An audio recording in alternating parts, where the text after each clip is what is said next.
Mama mai nei whaere me wafna whanua tamu ani ki Kolomaile I hatoa.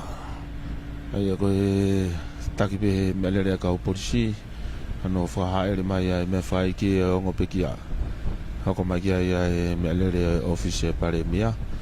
Ai a ko toka ai ongo pekiani e toko ua.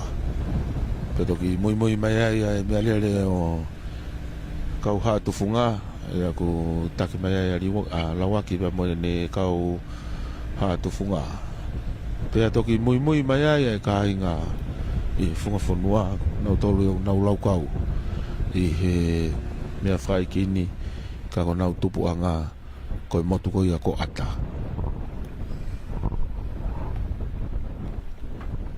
I he funga fonua lo tonga ni kula a lele au pito pe angi moko no ea me toke lau a ke ko alo mari e pe fofonga lele I fo la I he pongpong I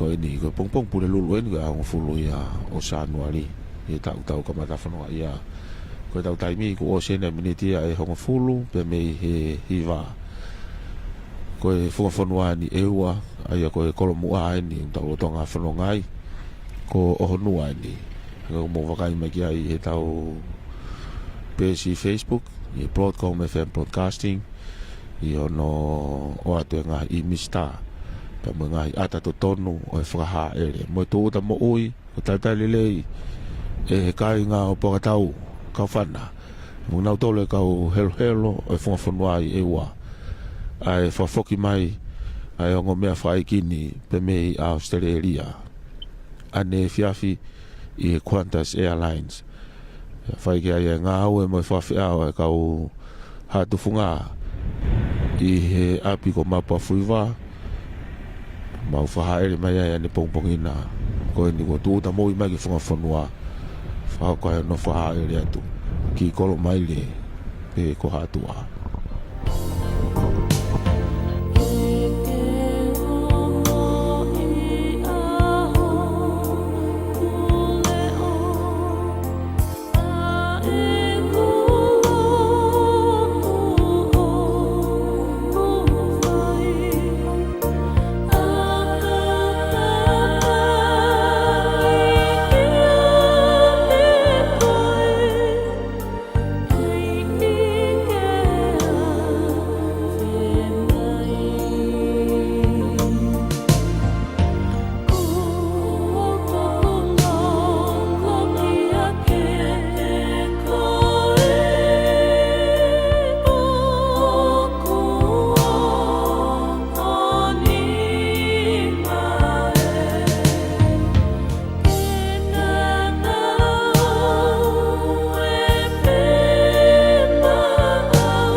fonua no tau I kakai o fonua o naunga I apikolo ia toanga I mātua ki toanga I apito nga I otu api kaku paupe Foki pe ia koe ako ngai taimi ata ia no whamai ai whanau me ako pe malolo mga ngā whapure anga I taimi ai Krismasi tau tokon le ia I taimi ai whanau ki mātua unu mai ai nei whahaere tau hoko mai ai ki koroko ia ko Asia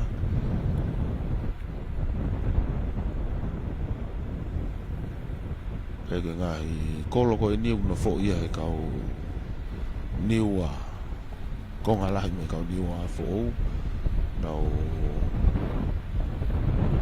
no fo mai I koloko ni me hoko atu ni he ngā koloni. Ia pia kau niu au nau nofo ai. Ai ako e sia. Ako ngai kolo ben koe na whahingoa ki honau ngai whitu i niu fōu. Ai ako kau hala ki ta whakawhahi fō ko e sia ia. Ia o mei ni ki ta whakawhaka hahake oku Mapu'afuiva. Ai ako whiang hanga ia Mapu'afuiva ia mea mo Tupou Ata. Ai mau tonga whanonga atu e ni i he onga kolo koe ne ua. Ai aku kau hala ki whakai fō ko Tupou Ata ia. Kau hala whaka hahake. Ai mau fō whātonga ko Mapu'afuiva ia.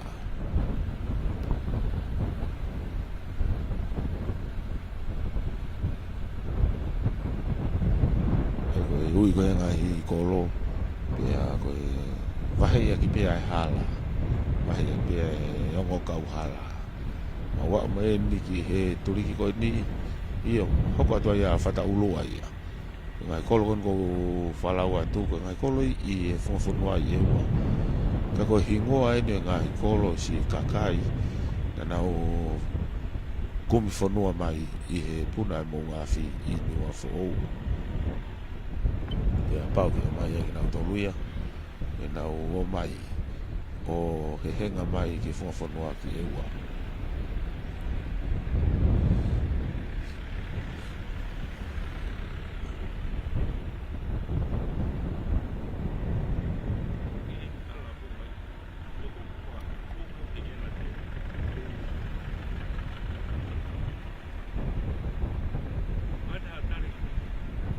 Whalaka mai e whahaere e ongo mea whai ki i Mapu'afuiva e Foki whataulua ko ni kutau hou mai ki mua kai ngai ni mua wa mai e whahaere mere whahaere ki ai i he pongpongi kei alomari lele i be whanua koe pe ngahi ko au na wanga o tapuni i whawhawhonga e la a o mea ki malu aku hange mui whai aki vai kau alomari li pe pōpongi ni whai koe ni whai ki Kolomaile pe ko hatu ai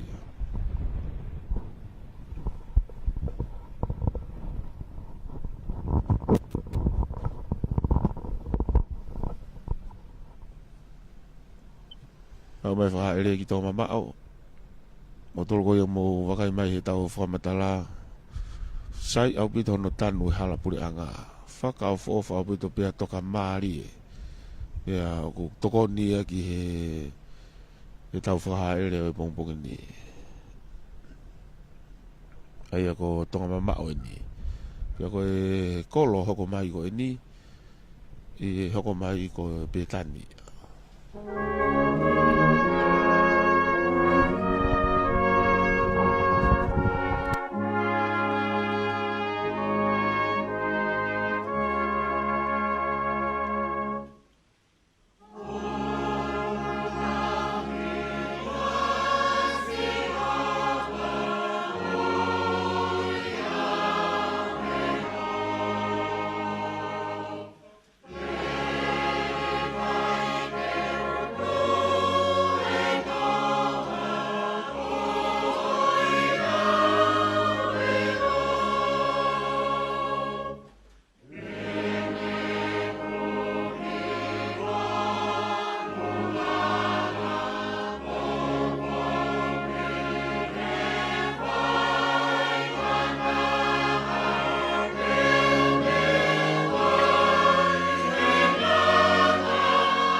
korisi Fakamalo ke korisi Fakamalo mai no be ko teu mai korisi Fakamalo ia ki he fotua ya ko ai ko ta fakfa ke i ta fakfa i fo apilau tohi pure anga ia o hatua ai ko apilau tohi pure anga ia o hatua whakahua tu ni ai whahaere ki hatua ai te mau taumu ai ni ki he holo i hatua ai kainga me he motu ko ia ko ata o nau tolu ko toa pe kainga fuafonua mo nau tolu mui folau mai i he ongo mea whaikini ko e ongo mea whaikini ko whahua whai e tamatui ka ko e hautoka ia whanua tamako Tupou Ata ko Palu Ata ai na e mauhonu sino na e Taufa'ahau fitu nima ko e Taufa'ahau ono hiva ai ko kulupu ina nau toe fau mai e motu ko ata pe nau ave ai sino ko ini o tau hiki nau ai he mission i Sydney pe ko Sydney Australia pia hiki ai mono ngā i whamatala hange ko ia ko e ngā i ongongo ko tuku mai me ofisi o palasi ko ni ko mau hou mai ki he Kolomaile pe ko hatu aia whakafofa pita no teu i mo wakai mai kia i tau ata, i tau live stream teu i ai kau hala e he kai ngani ko e taitari lelei taitari fiafia nau ongo toko ua ko e tamai ko e kui ko na Foki mai ke nau kau whataha i he o Tongani ai o mau whaere mai ko e ni o ia e kawifi ia e kawifi ke nau toko mai ma nau popou i ono whamahu ngai ma no whaere mai o e mea whaikini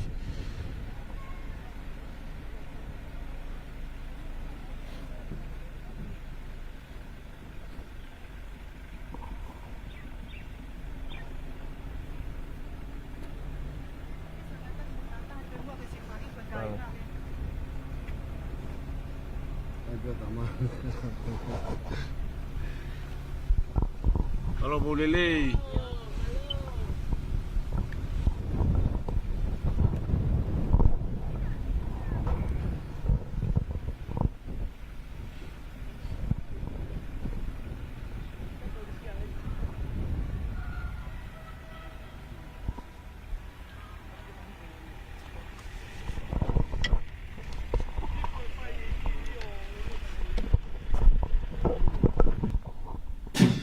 Ia ko mua mai ai isi a hau Fakamalo hako mai ai kau taki Lotu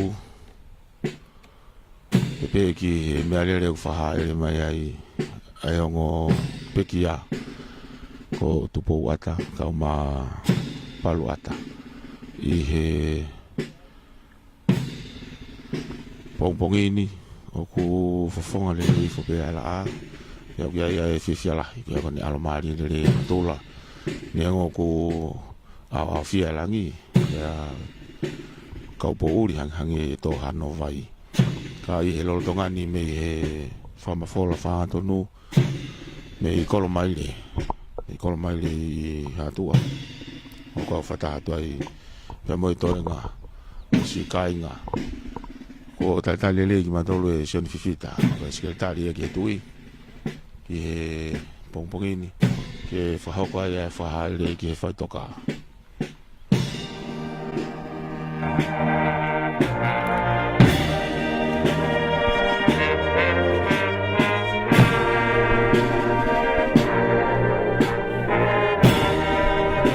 Kamata ni he whanonga, mau fōu whakatonga, ia mau wafe mai ni te mau fōu whakahifo ni ki he Faitoka.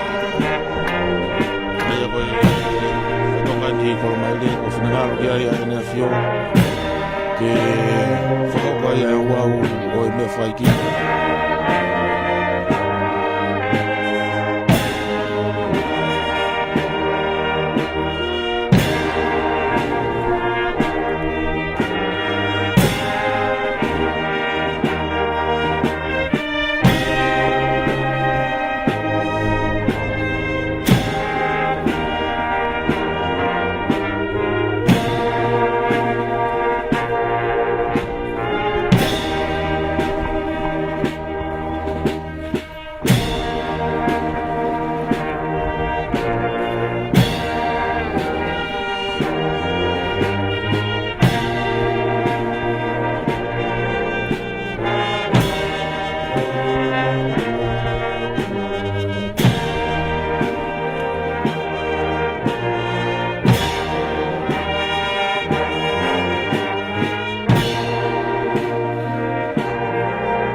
whafufua ki hoko te tonu ai hongo fulu. Ai a koe Kolomaile ia, whahoko ai Ouau malangai. Oi hongo mea whai kiti.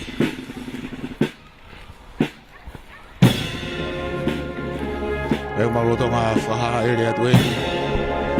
Ki mau whanonga atu ki mana e ko Fele'ave i Kolomaile. Ai au whahoko ai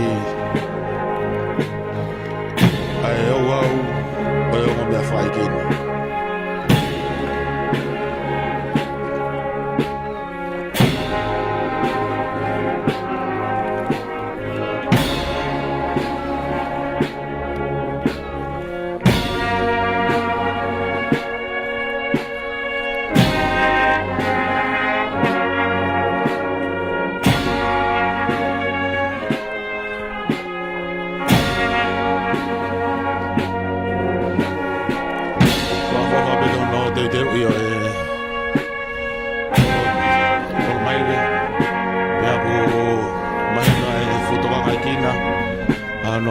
Lelei, tatari mafana, o e Foki ki api.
Api ko Fele'ave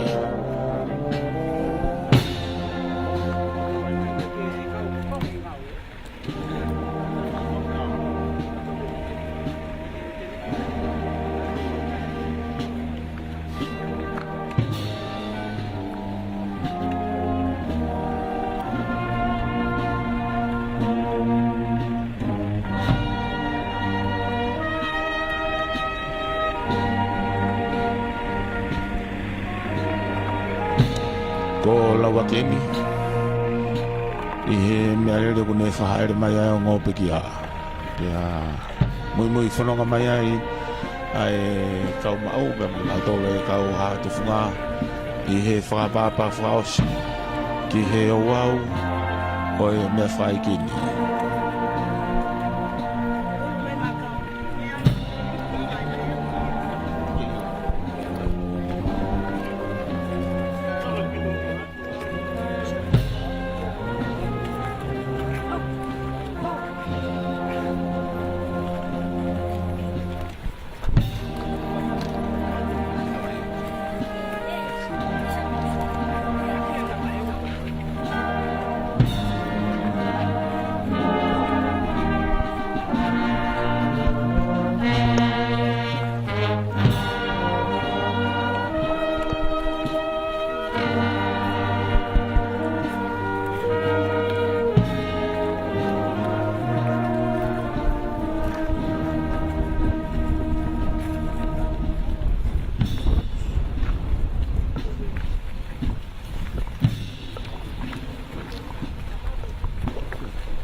ngai hau whawhatapua.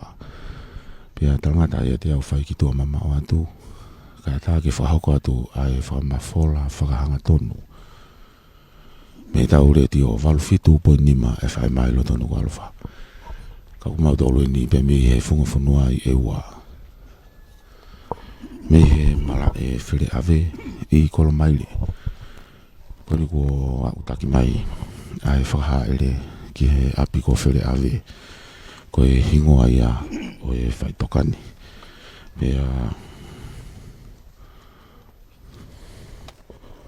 ko te fua ai fukakaito lahi.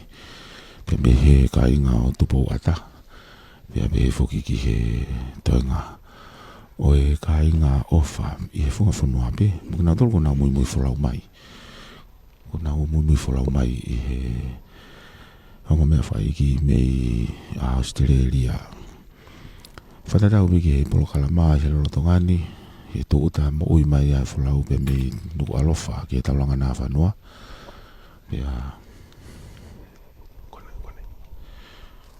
I he taulanga nā whanua pe whai mai a ono whaha ere me he taulanga nā whanua ki Kolomaile pe ko hatu aia o whai mai aia e whaha ere ki he api ko Fele'ave ko hingo aia e Faitoka ko teu ke whahoka ia mea whae ki o ongo peki a whawhawhua pia I he Polokalama whawhawhua pia I he Polokalama ko hokototono e hongo fulu wakai whaki he taimi to e miniti hongo fulu maua pia hokototono a e hongo fulu I he hokototono e hongo fulu ko ha erea e na awhiwhio King Tupou Ata ka mai tahine kuini Nanasipau'u Tuku'aho pia kamatai pia e Ouau malangai pia moe mea whae ki o ongo pekiani hoko ai pia e Ouau ki he Lotu hoko ai pia moe himi tolunga au walunga fuluma ono pe Foki ki he Lotu pia moe ngahi fola iai mo e andema e whakahoko heni e kainga mei funga funua pia ka lava e andema ko ia e whahoka I anase ni ulakai ai lau o e pio ka alafi o ongo pekia hange ko ia ko whaia e mui whalau mai I whaha ere mai ongo mea whaikini mea Australia ko e tare kita ia o e misio mea Australia tene whahoko ai e pōpoaki pia tuk whahoko ai Fakamalo ai siasi mui mai ai pia mo himi whangia o mahiva pia toki whaha ere ai ongo pekia ki he whanua loto ai ako e whatongi ai o e haa tufunga kui he nei ala waki pia mo e kau haa tufunga e whahoko ere Fakamalo e Tupou Ata ko e Ouau tuku whanua mo Lotu tuku mo e keresi e mui mai ai pia whakaosireva aki ai whasi whakawhanua e liwa ki ai haere ki he holo I Kolomaile pia oku whahoka he whare o Tupou Mohamofo ai talitali pia koe Ouau tuku ia o ongo mea whaikini I ha mea tokoni ia koe Pulu ia o ongo mea whaiki o aho koe Fakamalo koe lea Fakamalo e whakahoko ia I he ua hoko totonu ia ai ua e whakahoko atu ia e he e tamare aia koe sea ia o e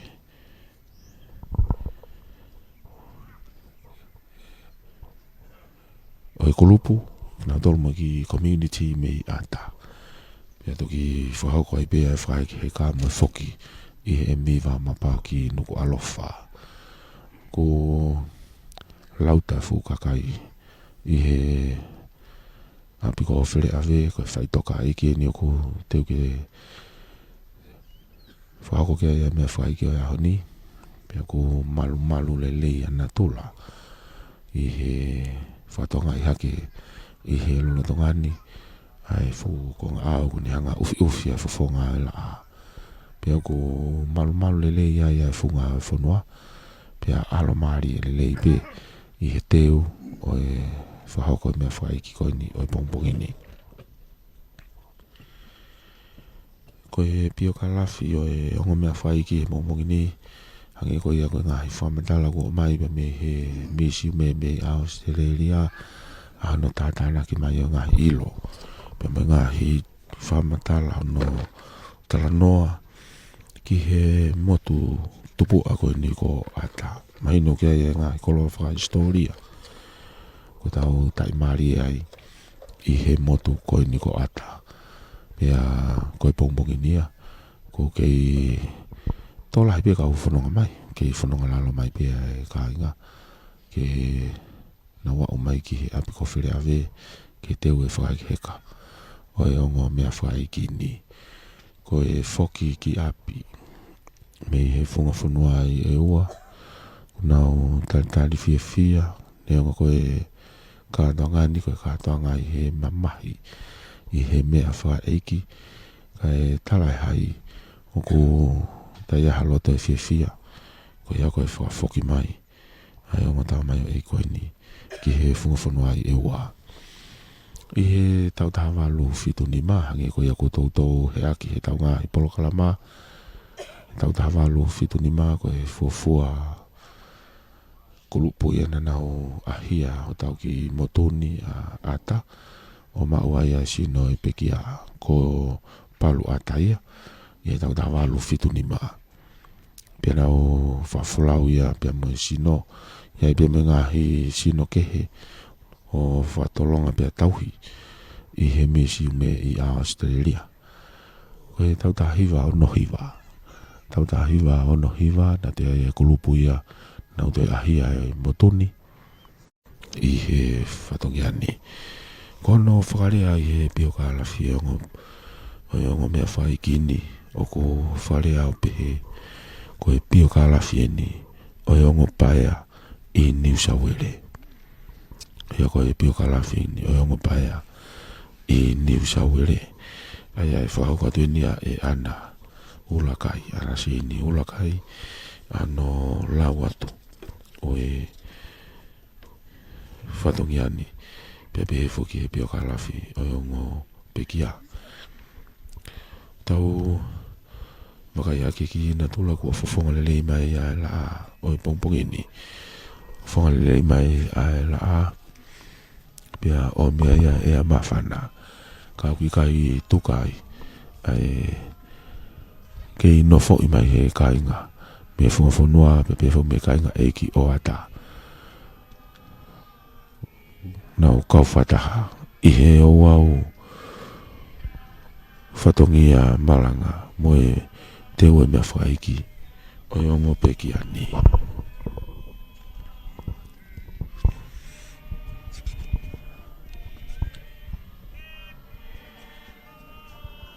ko tahafu ke ngahi talanoa i he senturi tahavalu ko ngahi talanoa whalolo mai ki hono kaiha asi pia mohono whakatau o e kakai o ngahi o motu me he Pasifiki pia nai kawai ai motu koni ko ata i he senturi tahavalu ia ai ko ngahi whatongiani na e taimaria e whanua peka e Fakamalo la ia ki e pureanga Australia mo kina tōna whenga au aki ki he sino e ongo pekiani ai ko sino e ongo pekiani pia o mai ai o tauhi e misi ume i Australia ka koe ngahi whamatala Foki ki he ngā weni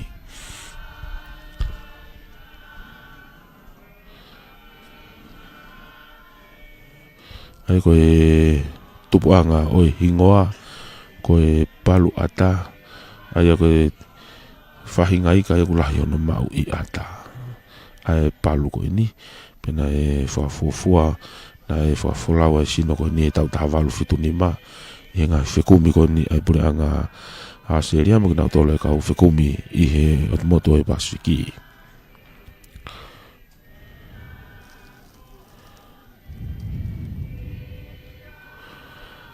ko e te whatara noa Foki e motu ko ni ko ata ne lahi pia ngahi whatongia ta tau toki situa me tau retio i ono tala noa i ngahi mo uina nau hake i he hakau mine wā pia ko e taha e ngahi potutahi o fia tu ki he motu ko ni ko ata pe a pe fo ki he si ka wako na na folau ki he vaka o haki he motu ko ni ko ata ai ko na o fononga ko ni ko to la hita ya te na tolu ko e va tau ta nima ki tau fulma iwa ai ko na tolu na o vako e ko risi mo ko malunga ko sa antelu pe ga me mi pa e to ta na e whakaunga tia he tau ongongo ane pongpongi na e kau he wholau mai koe ni ka koe po wau e pongpongi ni o kune hanga whakatataha i mai ai ka inga o ata pe me hinga i tapa keke e o tutongani o no katoa koe nuko kau mai pe mo kinau tolu i Australia pe mo kinau tolu ko wholau mai me ngahi mai whanua muri ke pe o tau kau whakatahai i he honi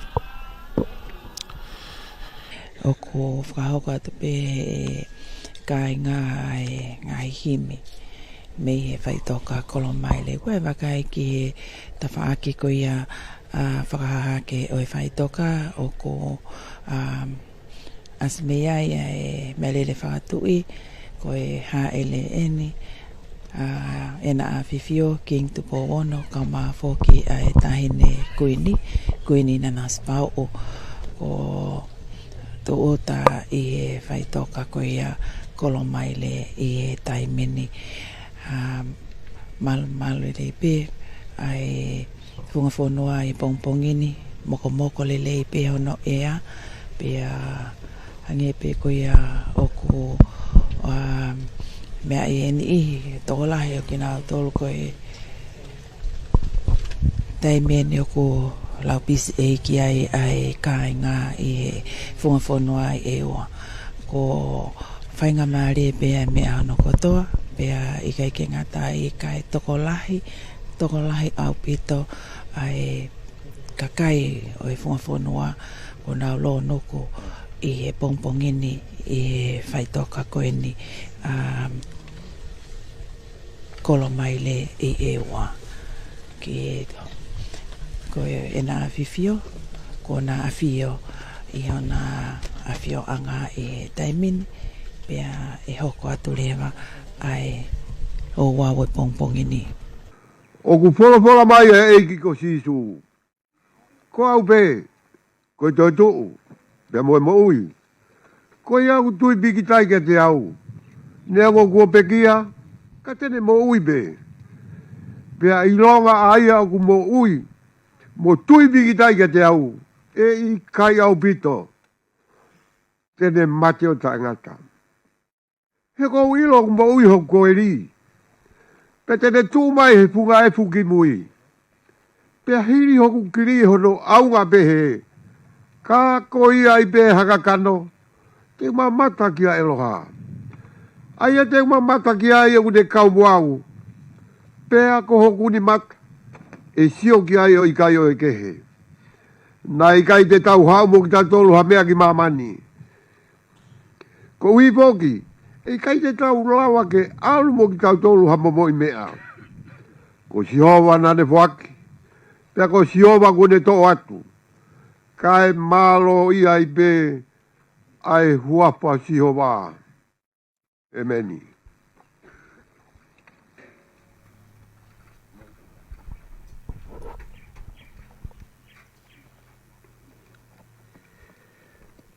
Tolungiau, walunga fulu maono, fola himi, tolu waluono, whamuremore mo mea ke tauhiwa. Ka tau kaongo sea, e whaangawe, manatu ki he langi, oki ki takipe, koe maloloia, koe langi, te tau malolo ai.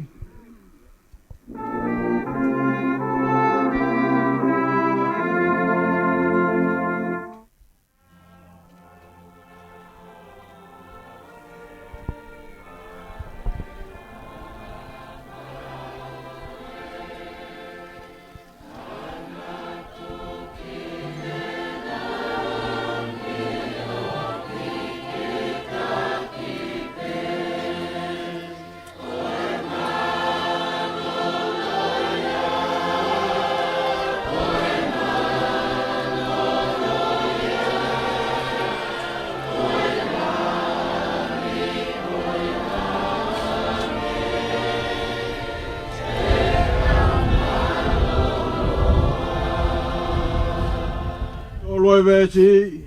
O wa te tau mahalo ko tau koloe. Koe nofo muri eni, koe kumi api pe.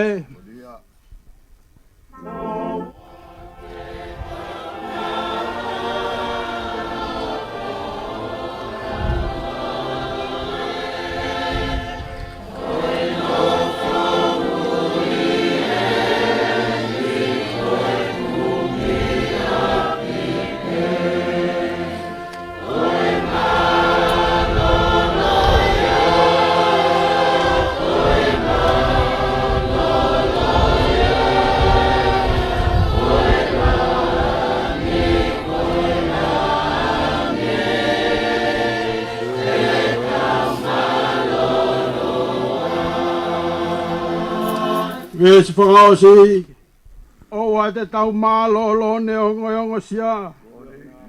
O wa ke maua kolo kailava e tofia. Koe mālolo ia, koe mālolo ia.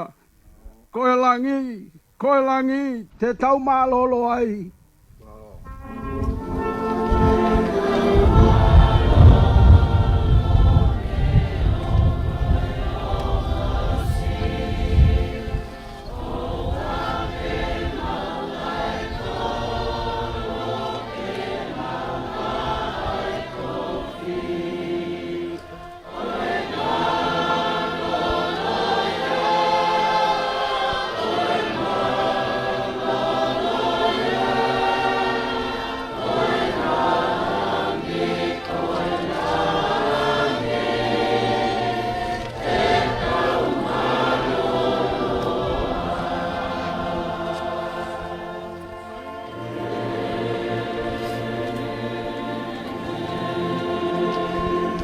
Mea hifu.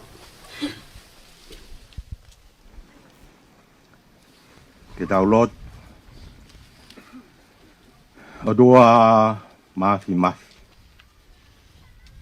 O tua o e mo'ui mo e mate. O tua o e puri mo e foki ki api. Tui o taimi mo i tāniti o ku mau Fakamalo atu. Ho'o i heni ke taritari atu pou.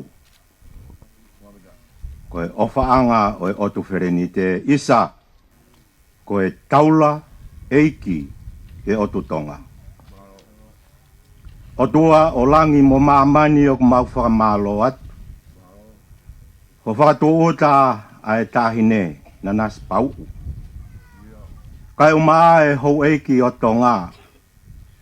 Mo hamatapure ko nau te fua.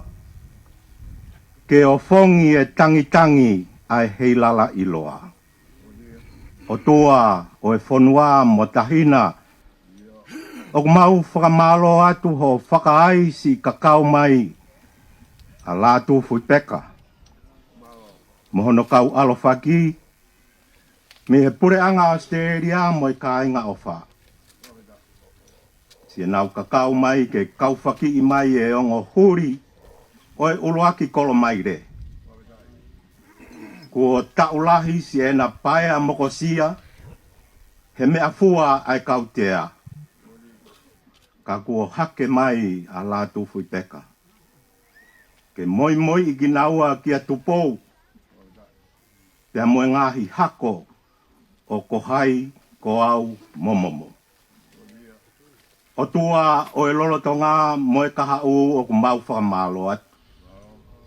He whakatanga mai e kāinga o Tupou Ata mo Palu Ata. Me i tua pure anga pea mo e otu Tonga. Ke whakaului ki naua ki Fele'ave. O tua o e mau whangakui mo e makapuna. O mau kore atu. Ka lava e whatongia e whaifekau pure mo e kau whaifekau. Pea ke whakaolunga ai ongo paia. A Tupou Ata mo Palu Ata ke na toka i ho merino. O tua o Tonga, o mau kore atu. Whakapulupulu a Tupou a ki ai nonga o mamao i he tatae i he atamai kotoa. O mau kore atu. Wha o fua si Nanasipau'u mo ene kakakakau holo he loka, umaasi Lātūfuipeka, whakaibia ia, mo ene molo mui vae he Halaevalu. O mau kore atu whakawhia maarie ai hou e iki, mo e kāinga ko lo nuku, pea toe whakaalaha e Kolomaile ni. Eiki o e universe, o mau kore atu. Ke tari e mau Lotu, aini o kuwhai, i he huafa o sisu kalaisi, ko ho mau tau kapo. Amen.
Wholofola o e ahoni.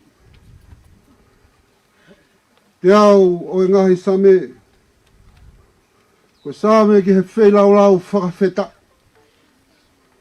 Ai au behe hono hiki. Mō mawawa ki he otua e. Ai ngahi whanua kotoa pe. Tauhia sihova aki ai fia fia. Hu ki hono ao mo e kai kaila. E, ke mou ilo mua, ko si homa pe ai otua. Ko ia nane ngauhi ki taua, pe ko ki taua oku o ona. Iyo, ko kakai a ana, ko sipi o kune whawhanga. Mou hu hono ngahi matapa he whakawhetai. Hu hono ngahi loto a mo hono hiwa. Iyo, mou sani pe ia, Fakamalo ki hono huawha, he oku lelei a sihova, oku tae ngata ene alo o wha, te atu mau ene fuakawa, ki he tau tangata, mo tau tangata, emeni.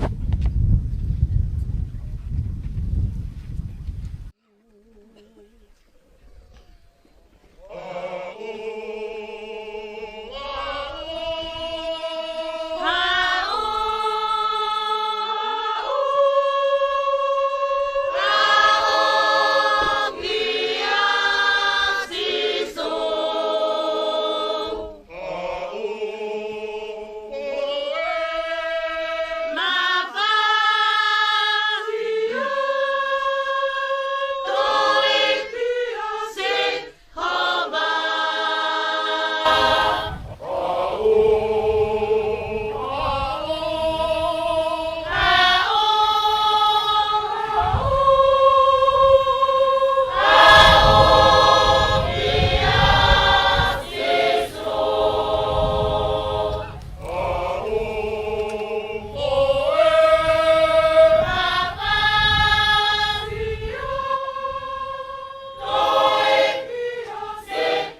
o mauloto i he ofa pa kisa i one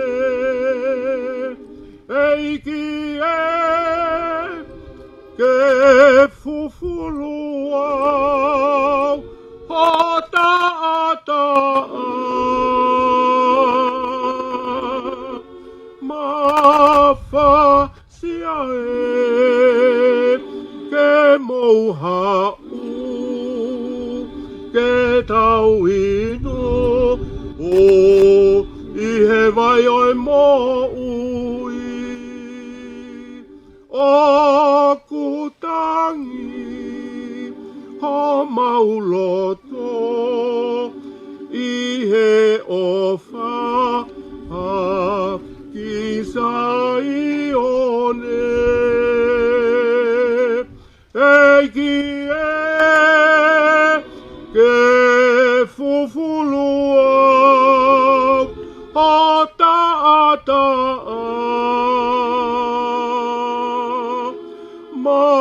mafasia e ke mouha'u ke tau inu o i he vai oi mo ui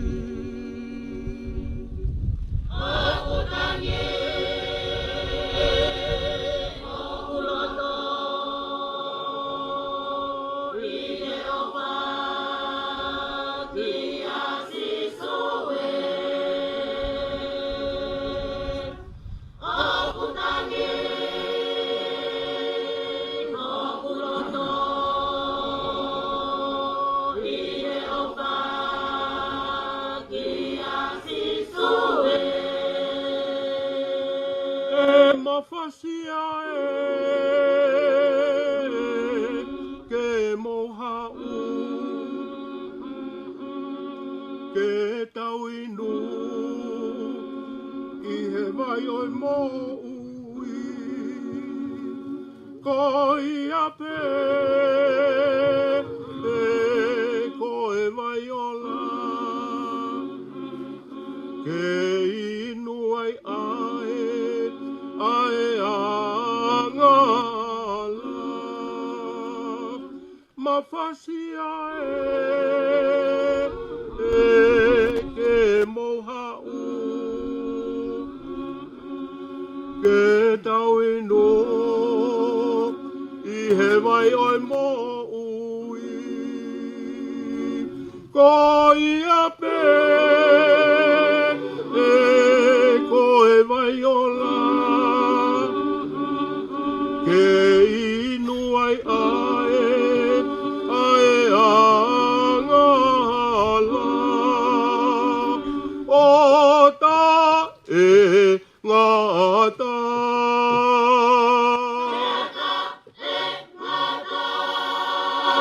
o ta e ngata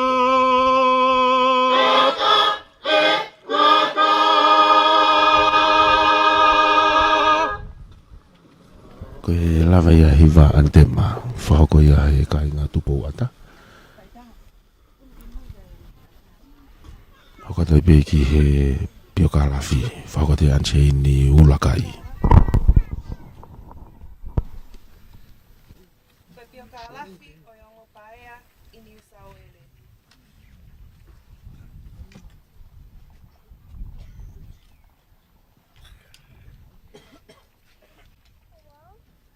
Alafi o yongo paea i New South Wales.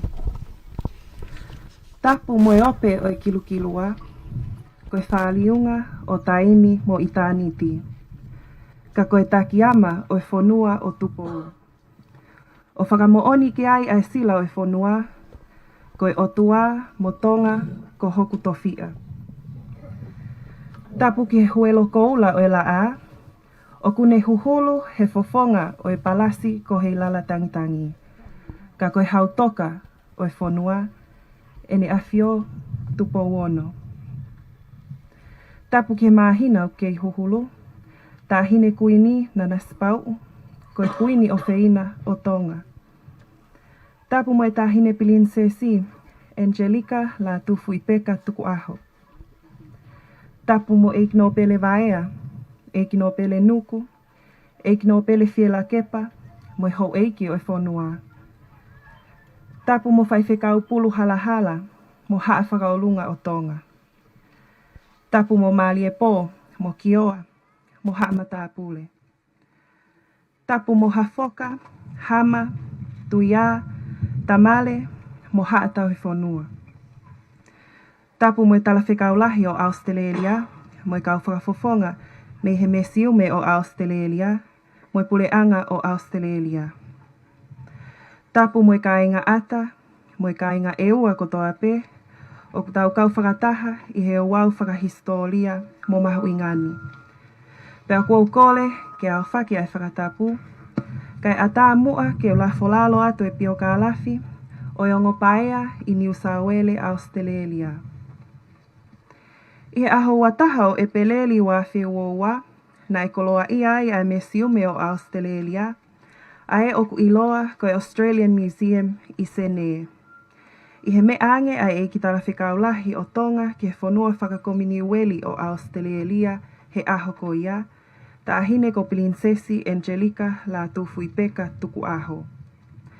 Ko ene me ange ke ne mea ke ngahi koloa me hono whanua, ne kamata tānaki he me siume talu me he ngahi tau o e tahavalu no noa. O whakafuafua ki ngahi koloa tuku whanua e ni mange au tupu me i Tongani. I he mea aahi e tāhine Princesi ki ngahi koloa i he me siume, na ane kamata o ngo i whakataha mo ki nau tolu na nau mui ki ai i he aho ko ia, e ki lau maalie o kune takaofi holope. Na ane me alewa ki hene ki i whewhine pe, na ane whakahoko whatongia i he me siume, pe o kune ilo i ha mea o kau ki he ongo na ane mau.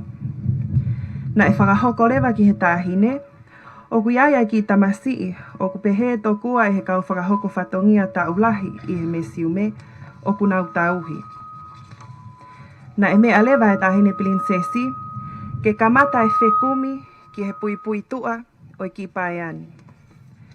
Na e whai atu ai whakatotolo mo e whekumi, o mau o kuna sitoko ua. Na e kamata lewa ai ngā awe i he whakaamu pē, na alawa o tānaki haki i le kooti, e haai hona hingoa pe wheituu nai omi me iai ki naua. Na e kamata omi ai kau papaalangi ki ho tau ngahi motu, o nau oho vale au pito he lalahi ho tau kakai. I hene pehe lewa na nau kamata tangaki ai se o tau kāinga, me ho nau whale kele. Na e whai eni he ngahi motu o hange ko ata mo e wani Foki. O whai aki e nau whau whakamatala, mo Taupa'ahau i e whakotuu ilo ne whai he tokotaha whakatotolo whakaisainisi o ku iloa ko Darwin. I he whakamatala nei mau i he le kotia me siume o Australia, nei hai koe ongo tangata o ku mahaloi koe omi e taha me ata koe ki tamasi, pea koe tokotaha koe tangata eiki, kai ikai hae wheituu ne omi me iai.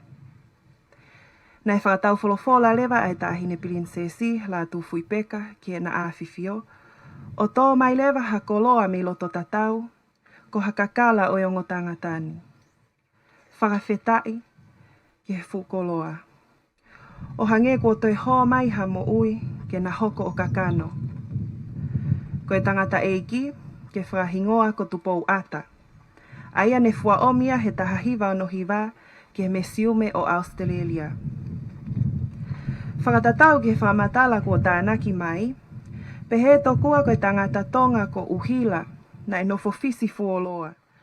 Pea na e whanonga mai mo e ne kau wholau me i fisi, o tō ha whakaewaha o nau hake ai i ata, o ka mata ai hono nofo i. Na e pehe koe motua puaka i ono aho, na ne kai haasi alo whewhine o whakanaa atu i Tonga ko tapu osi, o hola taki i ki ata. Na e iai e na taahine ko o tulau. Pa na iai e tamasi a o tulau ki a tāmei funa, ko e te hina e tui ha te iho ko havea tungua, ai a ko lau whiritonga, na e ui ko Tupou Ata, pea ko eikia o ata. Na e toi ave mo mokopuna o vaea, ko Lātūfuipeka, ke mama o mea te ukawa, ko e foha o ata. Pea hola mo ka inga atataa ki ata ke hao mea te ukawa. I he nea o mai lewa ki he tau tahawalu ono fitu, na e kamata hono kai haasi o ka inga ata ki Saute Angelika, ki Peru, mo konga ki Seepeni, peko Spain. I he tau tahawalu ono hiva, na e whikau me he tui Tupou Uluaki, ke whai hatohi kakai ki he otumotu na no fo'i hono kakai. Ko hui ke whakahoko ai mea e ua na ane mokoi ki ai.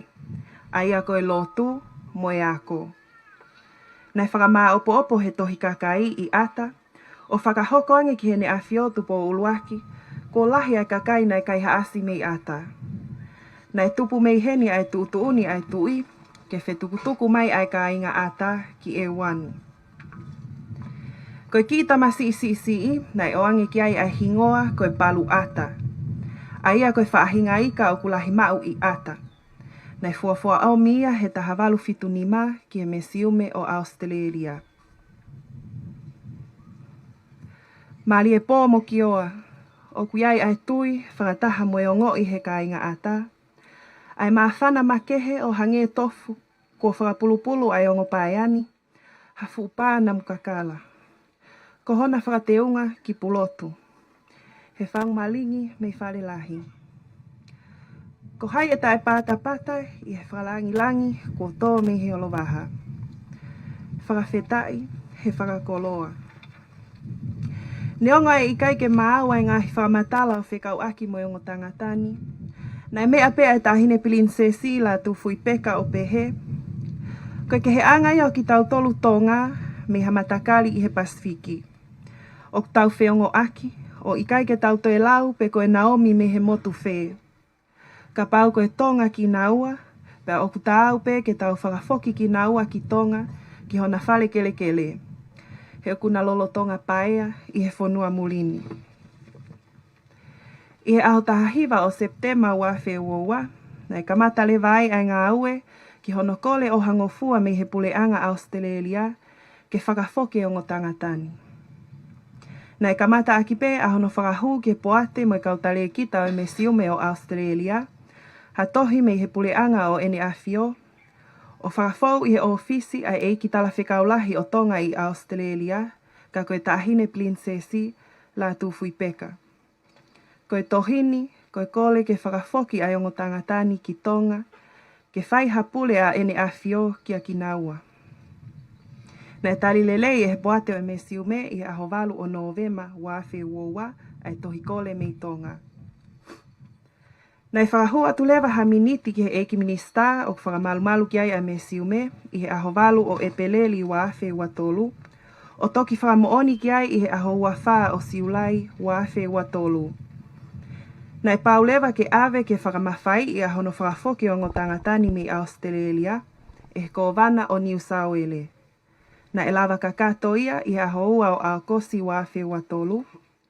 Pea o kuiai ai whakamalo ki he tokoni ai konsela seniale a Tonga i sene, Louise Waterhouse. Na e ui e he hautoka o e otuwhelenite, pe ko whē e ne koloa. Pea hapo o tali mai a whekau me he funga Fele'ave. O li lewa e ne huo, kai hai hono kawha, o fu koe tali wholofola a haukoloa atu i Tonga ki he Tasmani. Ko hono whakawhatongia aki a hono te ui, mo whakawheao mai e o ngō tangatani ki he Foki ki api. Na e ikai ko halafononga whaingofua, na e whakahoko ke whakafoki mai ai a Tupou, pea pehe ke si Palu Ata ki Tongani. Mo oni e tala o kunofo aki a hafoka mohama mo e ka inga o ku pehe, o kuna mui e hei hutua ai tākai o hou eiki. Io, na e pehe tofu ai whawhotunga na e whai e Palu Ata, i he ene iloi ai me atu a Princesi Lātūfuipeka. Na e tui pe si Palu Ata, ko si ona whainga maali e pe eni mo Tupou Ata, ke na foki mai ai ki api. Mali e pō mo ki oa, whakawhetai, pea whakawhetai. He neongo ai o si tō e fu peau tupu koso i he kilukilua, pea toi whāliunga atu ai ngā he peau nei hake uta, o ne whakahake ai e si ongo tangatani i he tasimani. Tā koe te unga o whakaofo-ofa pia tuuloa, koe tuunga a hona ofeina. Koe ongo e na paia, talusi e na mamao o lau i tau. Koe fungani masani o mea hono kotoa o au ki Faitoka, ko ofa pe. Koe ofa mo honga ia, o ku tuunga ai ai tautou whakawhetai. He ko hai mo ki naua ke ofeina mi loto tatauna. O ku kole ke mau whakamaunga tupe muahe, i he kolosi mo lotu lelei na e tali e he ulua ki whaa. Lewelewa e whahohaa ka ungata ai. Koe pia ka lafi no ia. Hauka toi pe ki he popoaki pe me he whafonga mai me pureanga Australia i he I would like to acknowledge your Majesties, dignitaries, government officials and community. Thank you, Your Majesties, for allowing me and my team and I the great honour of bringing Palu Ata and Tupou Ata home to Tonga and now to Ewa, and for allowing me to say a few words on this important occasion. I apologise in advance for any repetition from Anasini. For those of you that don't know me, my name is Laura McBride and I'm a Ouau and Kuma Aboriginal woman and Director First Nations at the Australian Museum. I have worked in that museum a long time and strived hard with the support of my people to become the first Indigenous Director at the Australian Museum. It was important to achieve this so that as Aboriginal people we could have agency and control over our own stories and our own cultural objects. When I secured the position, I announced publicly a commitment to Aboriginal and Torres Strait Islander peoples that I would prioritise the repatriation of ancestors in my portfolio, that I would work hard to get our old people home and get them their burial rights. In 2021, the new First Nations Division was created and the Pacifica and Aboriginal operations came together for the first time. Indigenous people working for and with each other. This is when we were made aware that not only did we hold Aboriginal ancestors, but we also held ancestors of Pacific nations. It was at this time that I knew we would be making the same commitment to return Pacific ancestors home. In 2022, the Australian Museum started working with Her Royal Highness, Princess Angelika. It was upon one of these early visits and the partnership with Anasini that she was able to be made aware that we held 2 Tongan ancestors, and Her Royal Highness initiated the return by writing a formal letter to the museum requesting their return to Tonga. From this letter, we started the official process of legally deaccessioning the ancestors from the New South Wales state collections. This process took over a year and went through museum trustees, the Minister for the Arts, and the New South Wales Governor, Margaret Beasley. I'd like to thank you, Princess Angelika, for your guidance and support of our cultural work over these years. It was with great honour that while working through the logistics of the repatriation and travel for the ancestors' home, that they were bestowed names by His Royal Highness King Tupou VI, Palu Ata and Tupou Ata. Before we could bring the ancestors home and to prepare them appropriately, we hosted Hokaloa in Australia for the preparations. During this time, we were also joined by community and church leaders in Sydney who helped with their blessings for a safe journey home. Hokaloa then returned to Australia again on the weekend to accompany the ancestors home. I would like to thank you too, Hokaloa, for your guidance over this time. Repatriations are quite complex projects to undertake, and each and every one of them is different. And for the repatriation of Palu Ata and Tupou Ata, many people have contributed. I would like to thank the generous Curtis and Tassamani from the High Commission of the Kingdom of Tonga in Australia, Louise Waterhouse, Tongan Consulate in Sydney, Anasini Yulakai, our cultural liaison, Private Secretary Sione Fafita, my team Melissa Malu and Dr. Nick Skilton, Australia and Tongan government officials, the good people, the good Tongan people, both in Tonga and in Australia, and most importantly, members of the royal family, Your Majesty, King Tupou VI, Your Majesty Queen Nanasi, and Your Royal Highness Princess Angelika. It has been a great honour and privilege to undertake this important repatriation in partnership with you all, and I am so very appreciative for the guidance and assistance and care you have provided us in bringing the ancestors home after more than 100 years for their burial rites, and to do so in a culturally appropriate way. On behalf of the Australian Museum, I would like to formally apologise to the Tongan people for the museum's past collecting practices that are now understood to be unethical, and for any hurt this has caused the good people of Tonga. Malo, thank you, Yalo.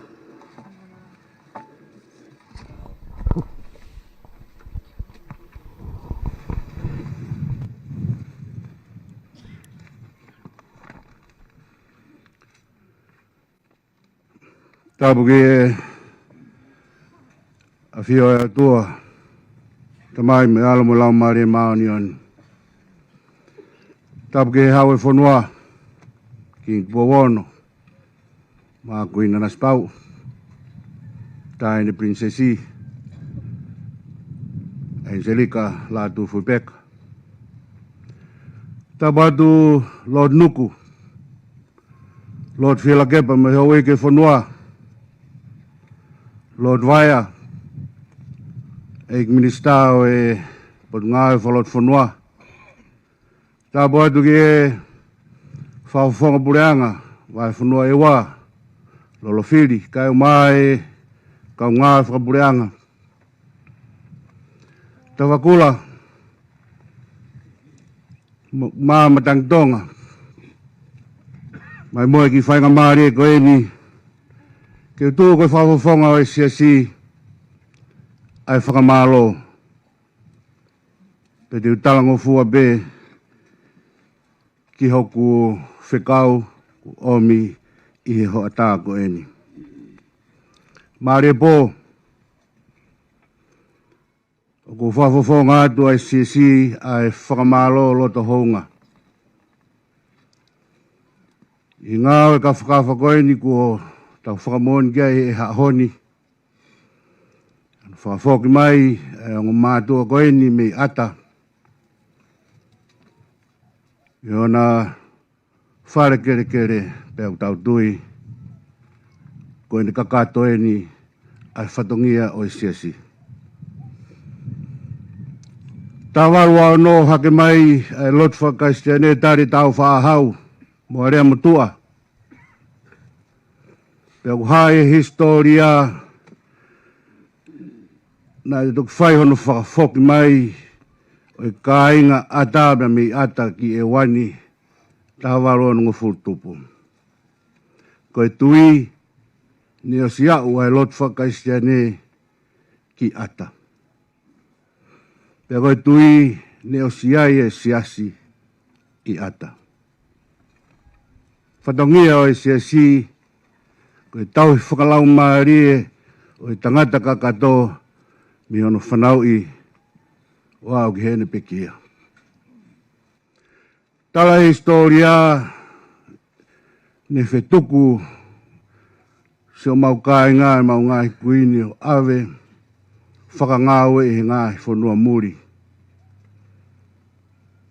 Pea talu ai hono ave o ini ihi I kai toi Foki mai. Mahalo ne lawa be whatongia e siasi honau papitaiso whakakau ki he siasi. Pe hoko honau ave kei tae kakato ai be whatongia e siasi aho whai ai aho nau deria. Koe ahoni maare po o ko whafofonga atu ai siasi kakato whatongia he ahoni. Whai ai Lotu. Whai ba moi whawhetai. Tōku kina o tōru kina o whanua mā lo anga. O whafofonga atu ai se si ai whawhita. He whare Tupou, ho eiko e whanua, mai pureanga o Seria, ka katoa e whatongia o si e honi. Tātā anaki ki mautolu e he whaiwhikau pure wa he whanua ki mātua whaiwhikau, mo vete holo he whanuani, ko mautupuanga mi ata. Peo whakamatala ai historia o e honi, ka historia na hiki he kautea. Kana e tāle tupu hake e kāingani, Tupou Ata, tamare pe moe kāinga ata, me ngahi historia whakamatala, nei kai koha historia hiki. Pe ko historia ko ia, na i tatari me he aho ko ia ki ahoni pe moe kuongani. I toki mea mai pe, e moko puna o vaea. Whakafoki mai ai kāinga me i tua pureanga. Ngahi senturi e pe ke tau e whiha. Ka ia honi. Tāhine princess. Whawheta e mau koloa. Mau whakamalo ata au pita. Turi government, Australian government, Laura McBride and the Australian Museum First Nations. Erin Cleason, Acting High Commissioner of Australia to Tonga. Mr. Mitchell Gonda, Australian Department of Foreign Affairs and Trade. Mrs. Melissa Malu. Dr. Nick Skilden, Repatriation Researchers, Australian Museum. I stand on behalf of the Church to thank you for your effort, the combined effort with the royal family and the government of Tonga to facilitate the return of the human remain for our ancestors that have been taken away from our islands. Thank you very much. Whawhetai whakamalo at malo peta mau koloa ia i tua vat.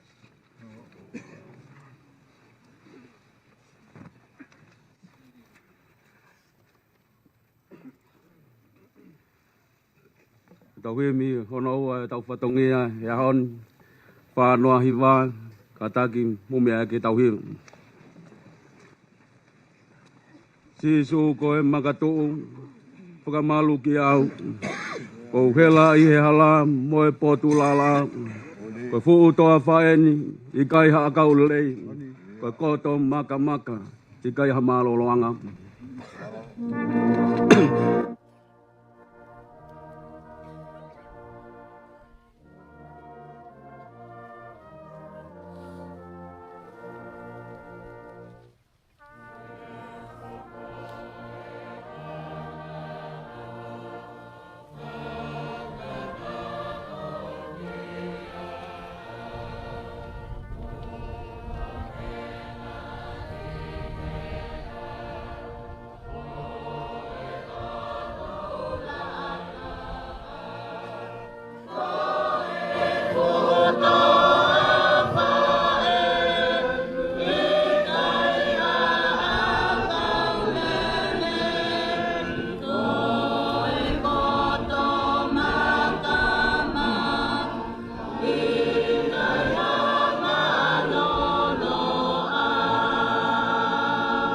Ves whakaosi, o to ofa he makani, e ne whakawhare mai. Peo malua i he laa, moiangi ai a wha. Peo winu i he vai, o kutawhi i whai. Si suwe ke unofu mau, pe malu pe au.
Ouau e lolo tongani e aku tatangi mai e lawaki mo e hatufunga na tolu ia na o faifatongia ki ona o Fa'aele o e sino e ongo pekia ki ona whare kele e lolo tongani o ki Taufa'ahau no vai pe mono ki uha ke whamokomoko me o e Ouau mamafa o e ahoni hangi koe ke ngahi lea Fakamalo ko whakakomai me he whaka Lotu mai siasi e Fakamalo ia e whare ha mohe o Foki tahine princessi i he a Feitulua ka e whakahoko e ngā ue maong o ngā koini pe aku whakaistoria ia i he whanua mo pure angani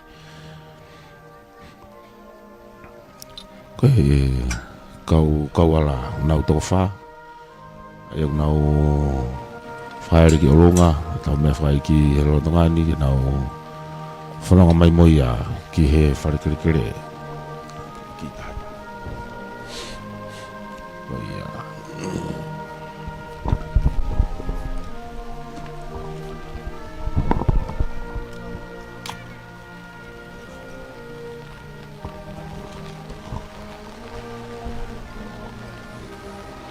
hangi mai me ai alawaki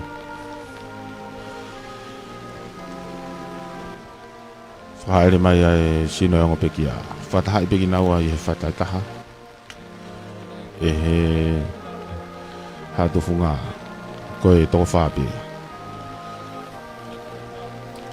i roto tongani o ku whaere i fo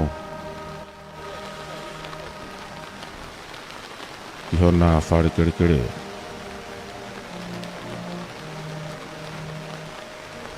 ne ngolo tonga lolo hi foi ki uha ki mamalo hi ne fai foi yo ku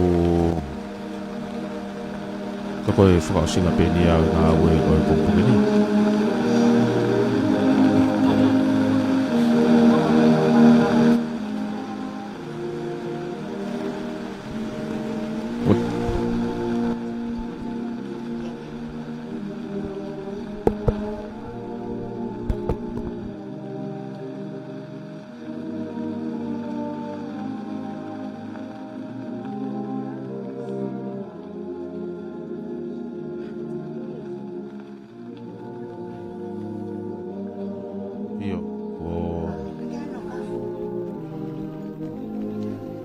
Haere foi a ki he ki ona whanua e ako maumari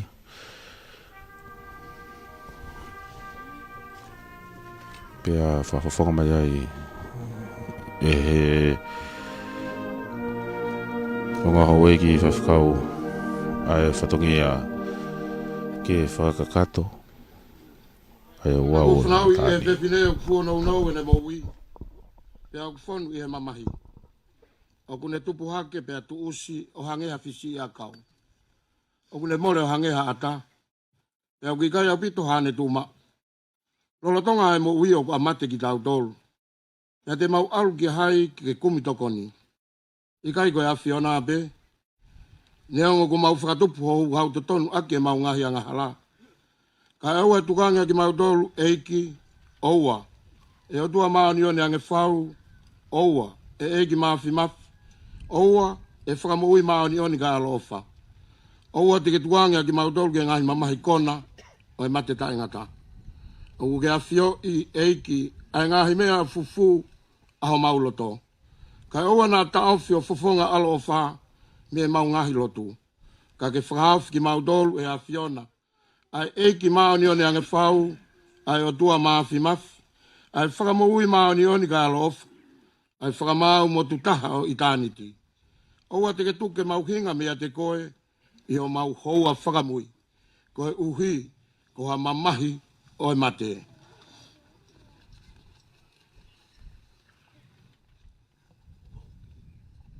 Koe mea ai e whina ngalo e o tua maafi mafi, ke uianga e lau maari e o sio tau toko ua kua hikin.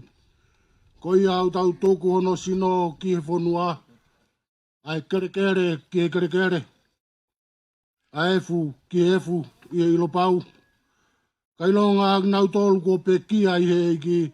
Te nau toi tuu ke mo ui taingata i he iki ko tau wha mo ui. Ai a te nililiu ai sino tau mo ulalo ani. Ke ala anga mono sino lang ia o na. Ne ongo i hare o mei he langi. Nai pe mai.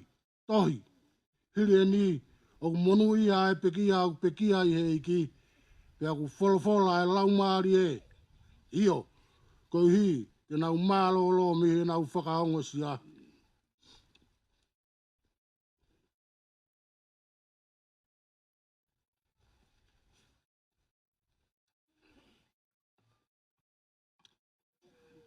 Dau lotu. Eu tô mafi. Tamai a mau e ki ko sisu klaisi. Ai a koe toi tuu mo ui. Pea ka tui e hataha ki ai. Tene mo ui pe neo ene pekia. Pea ko ia mo ui mo tui pi ki tai kia te ia. E kai tene mate o tai ngata. O ku mau. Watau wholofola atu. E tamai. O kōri ke whotu ki mau tolu. Me he mate. O yanga hala ki he mo ui. O i maa oni. Ko hi ka mau ka hiki i he mo uini. Ke mau malo olo. I he ne awhio. He aho ko ia. Pea ka hoko e aho whakamui. Mo i toi tuulahi. Ke hoi fua ho whinangaro. I he teki mau tolu. Ka mau e tāpua ki ho alo pere. Aia. Tene omi ki he teki mau tolu. O ku ofa mo apasia ki a whiona o pehe. Homi ki mau tolu. Ai whaahinga ko whakamonu ia he kutamai.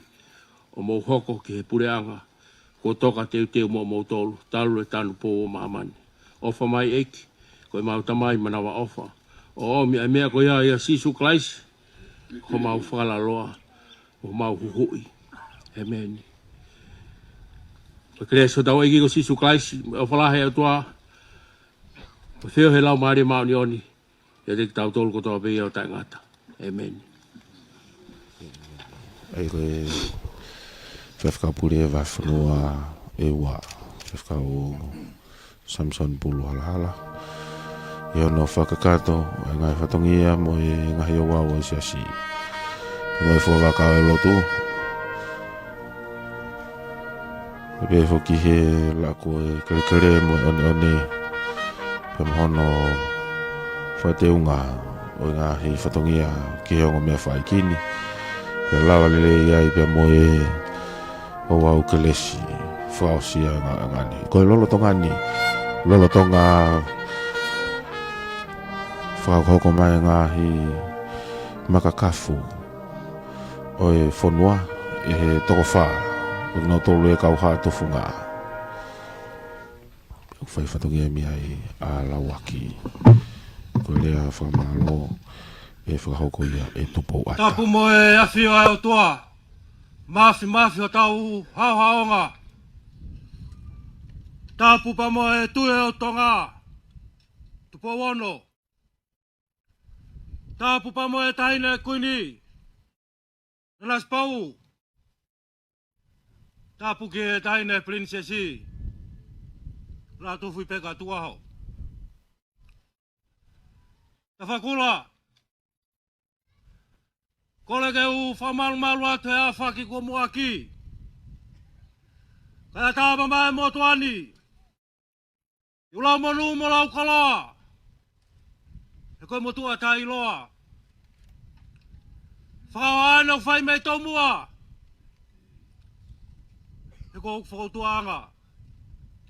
Tāpu ke tāki whai whakau. Ka maha Lotu. Koe haona kei tupe. Ika ke tongia. Koe haoni ko taha Kolomaile. Mai mo e lulutai. Finangalo leleia e Feituna. Whamao popo mai ho kakai. Ke wau whakautua whataha. I kere peo e Feituna. Whawhonga atu e Fakamalo. Kei malakra ki pētaine princessi. Lau maale lelei. Whakahoa mo e whakatangi ko whaihengo ki pai atu ani. Malakra kai ho lau maale e ke whafoki mai ki naua. Mai ke mau moua mau tolu harea. Koe o tua langi pa mo e koloria. Tene whakapulupulu e Feituna tahine. Whanonga, ka mo mea ku whae e Feituna. Ke whanu tāpo e kina. Kei tanga pē monu. Tā me funa. Ke whakamoni. E hau ne koe mafua mei moana. Whamone atu. Na ko hoka ki mātu ani koe whakakina atu. Tai ne princess. Ma whamon whakatoa ma moe lotu eiki o ia honi. Ko ka kato mau whatongia. Koe Feituna tahine. Ke tanga e monu pe kai hau. Moni tonu e Feituna. E wa fio. Liwa ka ngai tāpua ki mga i monu ia. Pule pa mo tataki ho tau ki whonuani. Ta whakula. Pa mole atu. Loko tala ki tua e whakawani pe tala ko tala ki hanga mai. Kai hala pe ko hoko ka hai. Whamaula tahini princess. Tuku'aho ta whakula ki o tatawat. Lewa whakawana ko paki halau te rie. E koe tua pe au. Ngata e whakawa. Kau tatawat.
Koe lama kakato ia e whatongi ia mai o Ouau whai eiki hono whahau koe mea whai eiki o ongo ki paea i New South Wales a koe ni kona toka i ona wharikirikiri api ko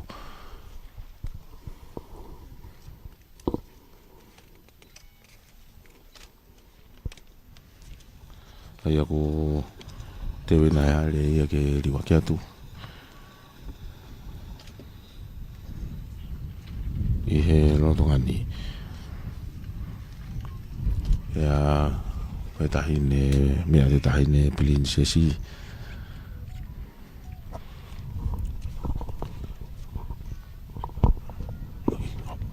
ai koe whatongiani ia me he Fele'ave api ko Fele'ave ko Faitoka aiki au toka i ngo tangatani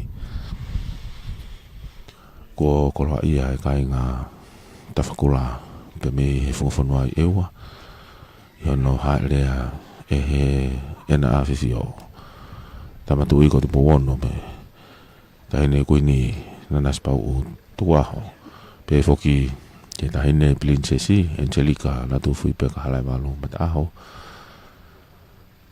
koe whare ha mahe fo tau kau whataha i mo e talamanu ko whango mai e Tupou Ata pe Foki kau tak Lotu mo ha whaalunga Tonga tau inasi ai i he Ouau mamalu pe a molu malu Foki ako hono whahoko o mea whaiki o ongo ki paia whatatau ki historia mo pio ka lafu ko tau whanongoa o ko tai mari ai tonga kotoa pea ongo I tonga kotoa ai ngā he whatongiani hange koe mea ta hine princessi o ko wongo pe tonga ia pe koe ai ahano keresi mawahe pe koe ngā ue whalau mari koe ni ko tau sitoa mea I he hoa tani koe whakama whola whakanga tonueni me tau le di o Walufitu poinima FM me he whunga I ua mala e moe Faitoka eiki ko Fele'ave ko e lava kakato ni e Ouau o e mea whaiki ki he ongo pekia aia ko e pekia ko Tupou Ata pia mo Palu Ata aia ko e hokato e pe he tau polo kalama whafuafua ki he ua o e hoa tani pe of pekiai e whahoko ai e Fakamalo e whahoko ai e tamare pia mo e komiti ata I tonga tapuni kawatai pia mo ewa I he holo ia I he Kolomaile pia mo e Fale'ave e whanua nau tolong nau teu ai Pulua pia mo e mea tokoni ki inasi ai e kaingani I hoa tani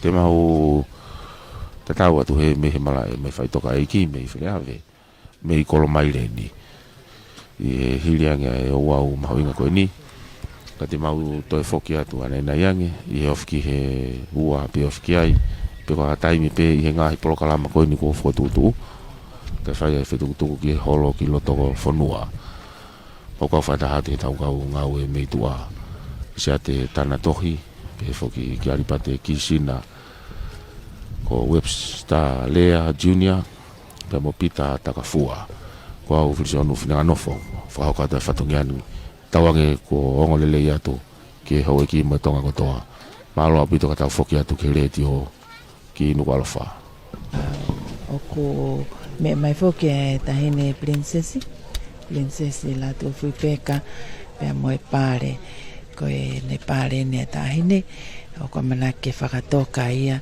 I he funga ko ia o e ongo tangata ko haukoloa pe Foki ki haamata pole nao whakakata whatongia ko ia o e houani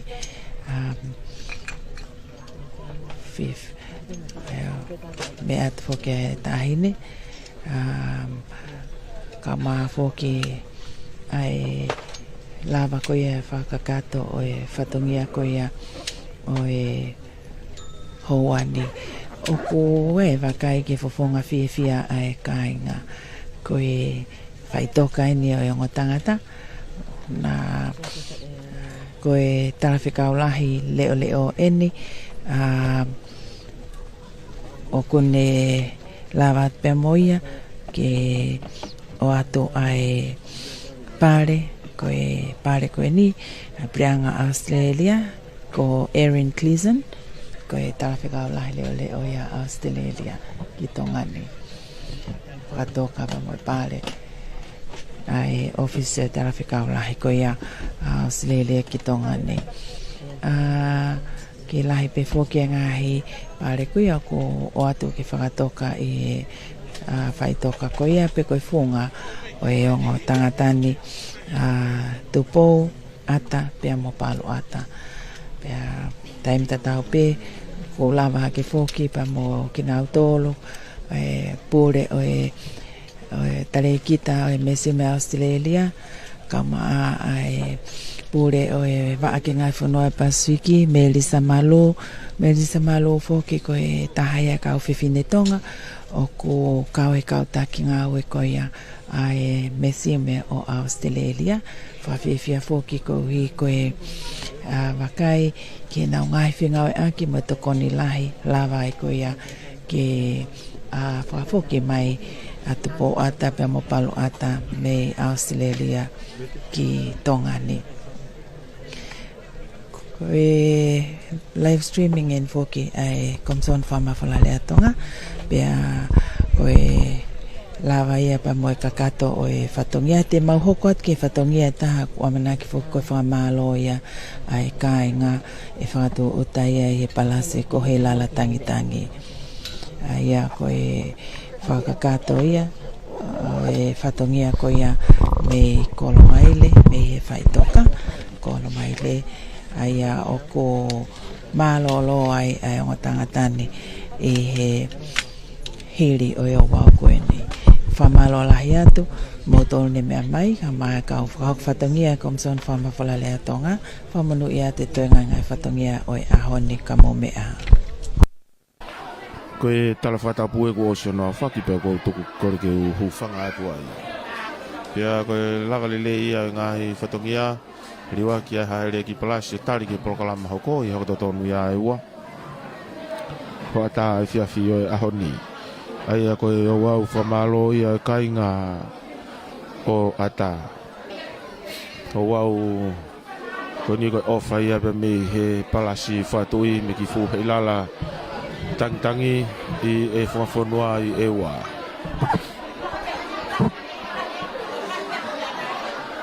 I he whafonua i e ua pe me i Kolomaile.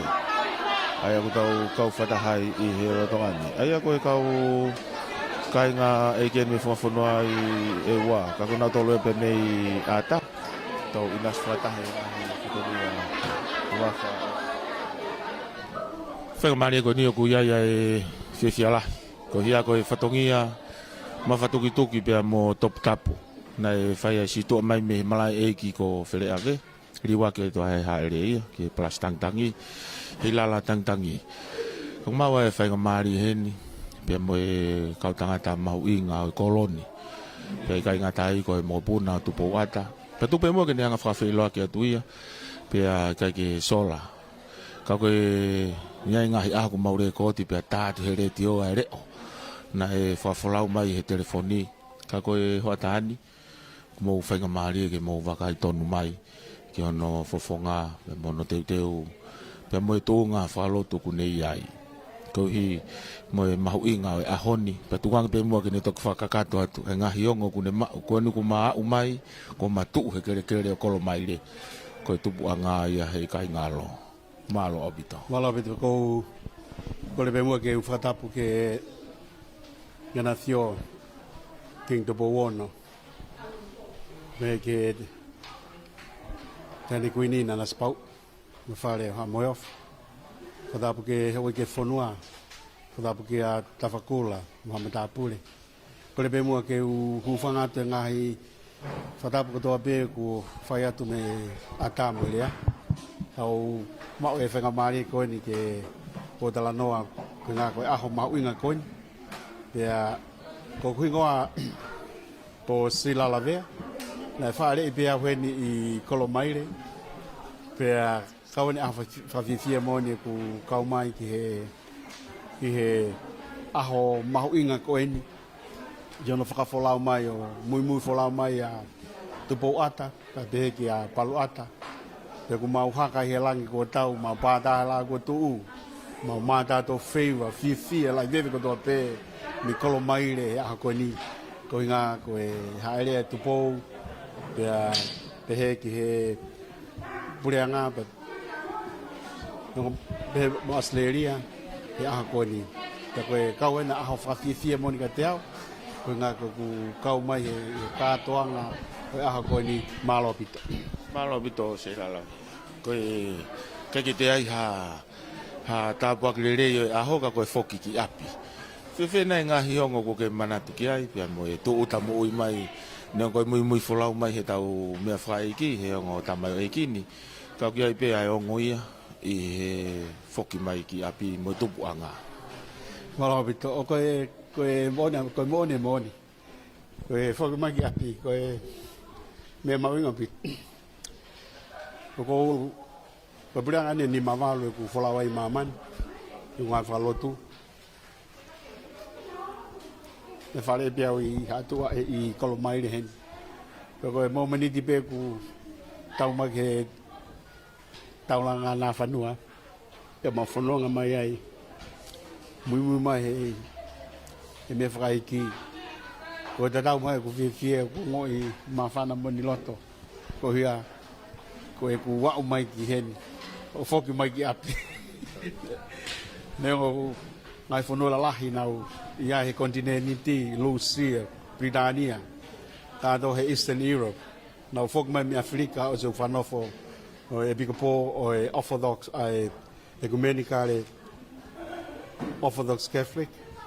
Pero fofua folau o se no whanofo ku o tātou mai haku fie wau tonu mai ki kolona e whare e ia weni. O tātou mai haku o fie o mawhana koto kau mai ako ni malo. Malo bito koe hongo whakahistori, koe Ouau whakahistoria Foki ni whewhe nei ho whakaukau ki he Ouau whakahistoria koe ni ki he motu koe ni ko ata pe koe Tupou Ata pe mo tau koloni Kolomaile. O whakahistoria Foki ko ngā kone toki hoko ai foi Ouau koe ni i he Preangasleria. Pea kono hinga ku ene makehe ange koe ai polokalama koe ni koe fufua hoko ni ke na whanga o tukuange whakaata mai ai sino o apekia e koe hoko ia koe great asset ia ai nisawere pea uhinga koe makatunga he ngahi wa i te pire koe ia koe kau iha tumu taha koe ngawe aha koe ni heila pe te iaha te mauha taha ngahi pureanga especially i he forum kon ko Pacific Forum e platform te nau mau e whainga maare kon hange ko aha ko ni o ku wope atu no fieftia mo no langi e aha ko ni malo ko tu be ku wakai mai o kainga me to pureanga i he ope pe mo o tu Tonga ni be no ka toa fai pe hao po aki pe mo hao to e tala no ape ki hanga me ku ke Fele'ave ki ai malo bito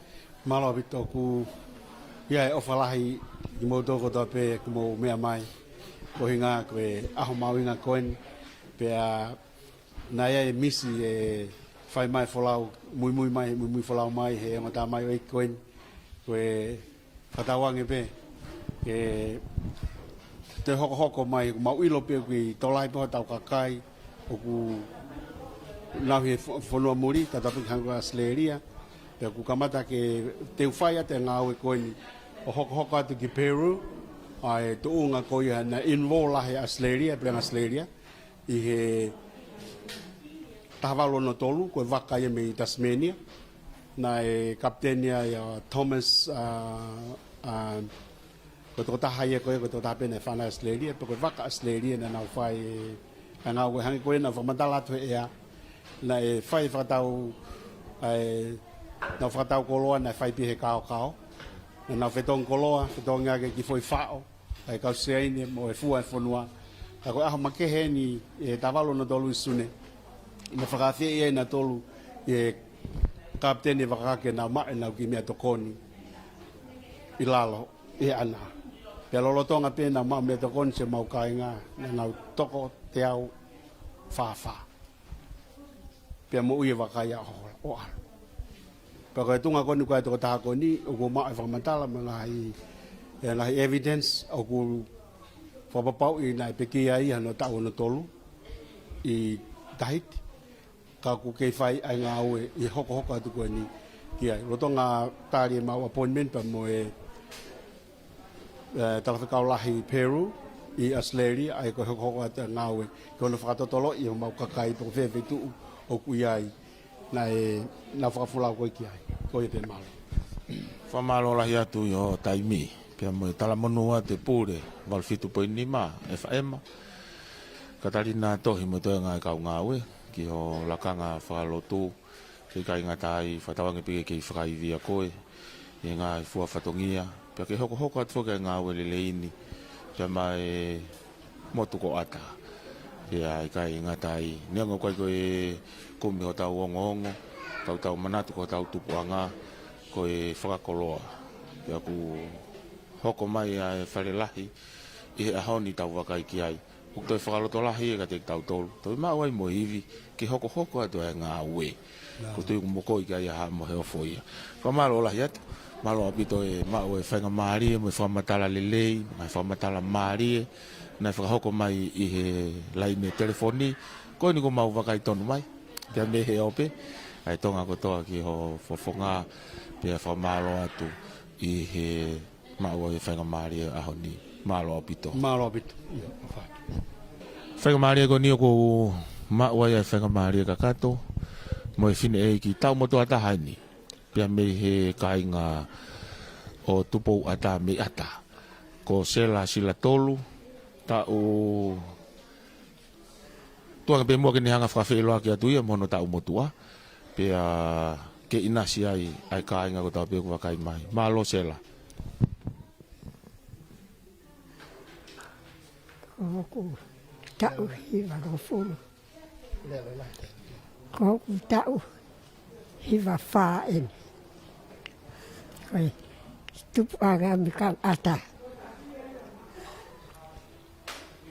Ai aku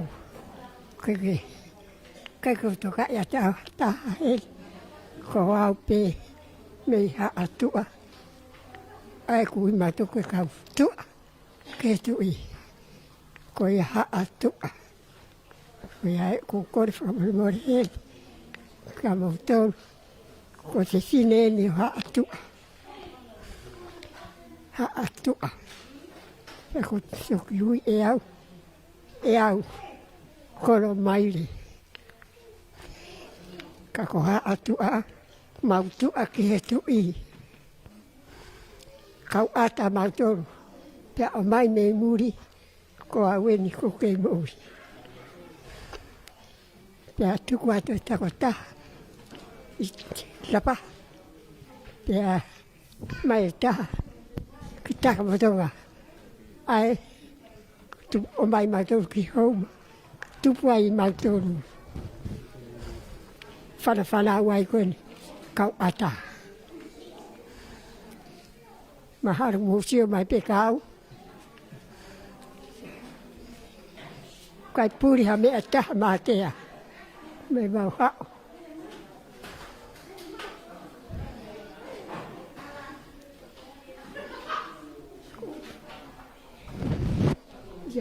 O ki ai hau manatu sela, ke tala noa ki ata, o ki ai hau manatu ke tala noa ki ata. Ke kau ata. Ke kau ata. Ka mai ka musia nai unga. Koia. Ko siua. Koia. Mo. Koia. Rea peke mai ka. Ko. Na o mai e musia na. Ko siua. Musina mon. Mo. Kamutua. Tako ua pe na o mai kuia aku siua aku wi tu ane oku ko siua boe o sia na ua ai mau ke una mate na ke mo ki Koia. Ai ko siua toko taha toko taha pa mo pa ai ko tana ko sione iyo koia Whamalo lahi atu sela. Iyo. O e taimi, malo ke kei lau maari o maki a historia ko en. Iyo. Paku kai ke pehe, kane kai ke whatia. Ko ia, kei mo ui lelei pe. Koke, tawa. Ko ia. Koke sa pia. Iyo. Whamalo atu. Ana una mai tu whamia kai ke anta pia. Ko ia. Iyo. Malo apito sela Iyo. Iyo. Koe taha ia kau whine eki ko nau whakakoloa e kātoanga ni, pa koe kātoanga mamaluni. Koe hui pe koe tau taimi. Tuku mua ke ma tatau atu he. Koe ko haatuan koe kolo tau potueni. Ka tuke ma lue lalo ki palasi whakatui. Koe tūri atu e ua. Ke tau polokala mahoko. Koe tangata ku neanga toanga e tau whaita e tau live stream. Ko Webster Lea Junior. Ia mai motuan ki whaunga tu e tau ngā whamatala ko hau frisono whina anofo malo apita mou mea mai mou mea kei tūtonu e la Tonga ko haerea e tamatui o tu Tonga kingi Tupou ono ahano awhio anga i he lora tongani pia ko ne awhio me he alowaha o e hau ke whakahoko e whatongiani. Ko e Ang matapule fai fatongia ho tani fa ko ia e tarihau. Pepe Foki kia hau koloa. Oku popo atu pe akioa, pe toenga kau matapule I helolo tongani. Ia nga he momeni chi miheni ko whakakato ai whatongia ni. Ko rata whainga maari e ke whātau whaamiri. Te whakakata te whatongia.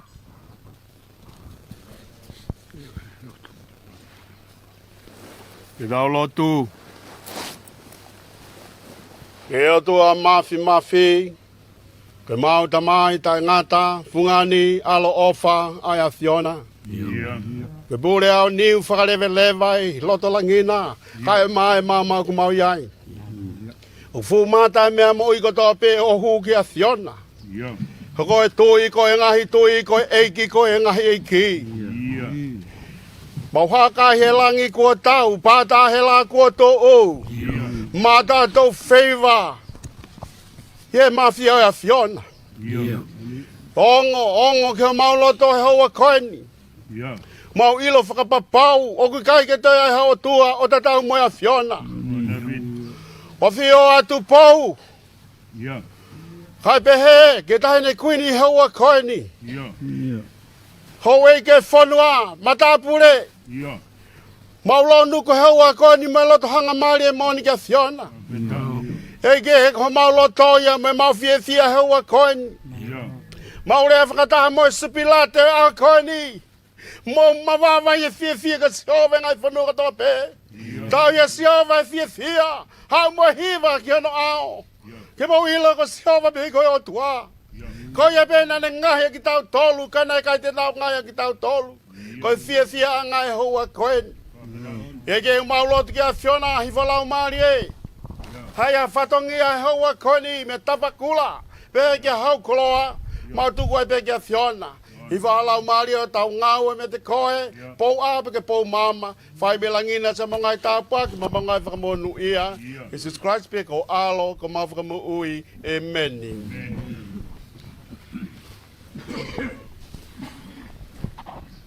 Hoko atu. Tō kawatoho. Whakaie tō kawatoho. Whawetaie ngowe. Whawetaie ngowe. Whawetaie whakapokatoho. Whawetaie whakapokatoho. Tatu mai. Koe ngā ue ke whakatuuta.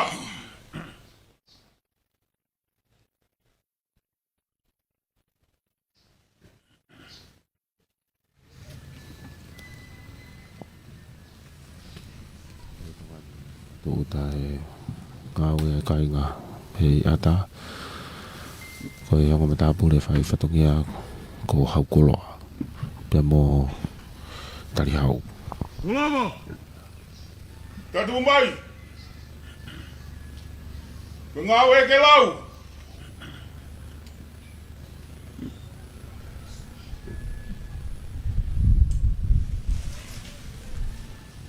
Ta! Uo! Ta! Whakaie ngowe. Ta! Uo! Ta! Whakaie ngowe. Ta! Uo! Tan! Ta! Whakaie tō kawatoho. Tau! Uo! Whakaie tō kawatoho.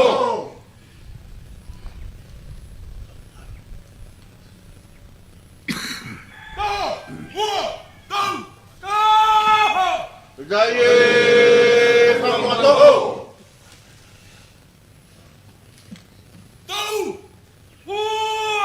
Whakaie whakapokatoho.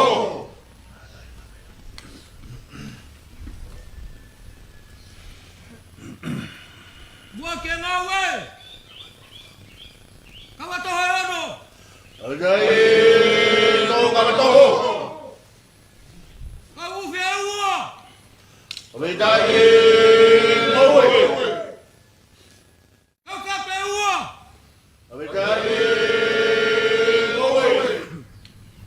to ono.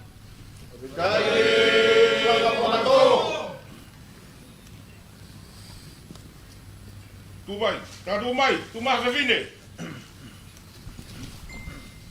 Langa no Faitoka e whapangai ai kainga. Langa mono lau. Hoko atu ki he teo a hawhawhine.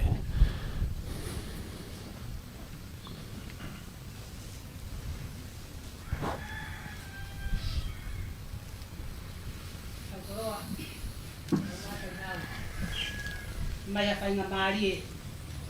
Ang fini matua tu ari ku whakakakato atu o na whatongia masiva. Tapu ke huwe o koula. E aurora motua. O loto tatau. Ko i vuni valu. O en. Ko i kahau. Tapu ke la ahopo e o noi kua ngā. Tapa ko Tupou no. Kai ata. Mo fine motuani ke whakakakato atu. Ko whatongia masiva. Ko ki lau wewe o tuku. Whalapaongo wa o komi.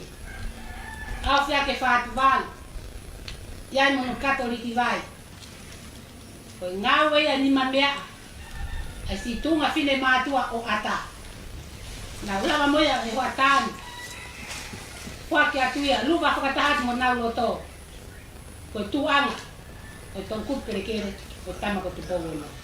Deve levar balanga ka te taua. Whawhetai e riki vai. Whawhetai e lalanga. Whawhetai e kokanga. Whawhetai e ngā ue.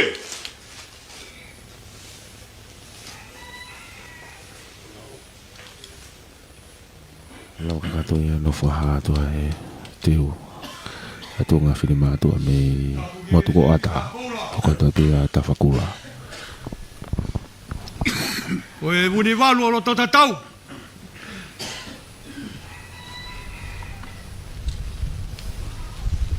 Tapu ke la tu ia maunga. Tupou ono. Ko e hautoka. Mo hau malu e whanua. Tapu ke mahina. O ku aala he whakahala whanonga. Kui Nanasipau'u. Tapatu ke taine prinsesi. Prinsesi Lātūfuipeka.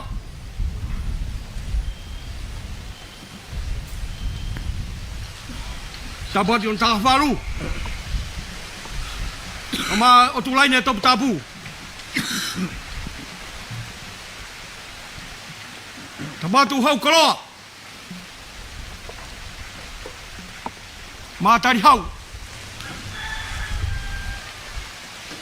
Hau koloa. Ahoni. Aho whakakoloa. Kanai hange e pēa kai kai. Hai whakain. Kua kotafa pēa ki ai. Koni pēa taimi.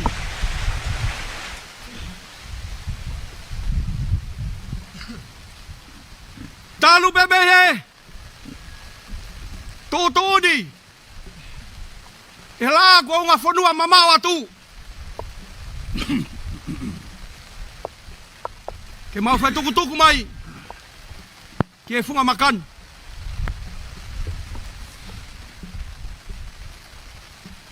E aho e whai tuku. Nā ku tā Foki.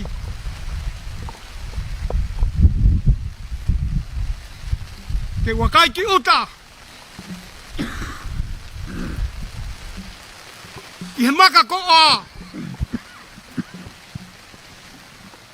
Ki he ngahi e fuefu. Kua toka. Tau mai a kua hatari wholau. Ke uwhe tuku mai te uto e Foki atu.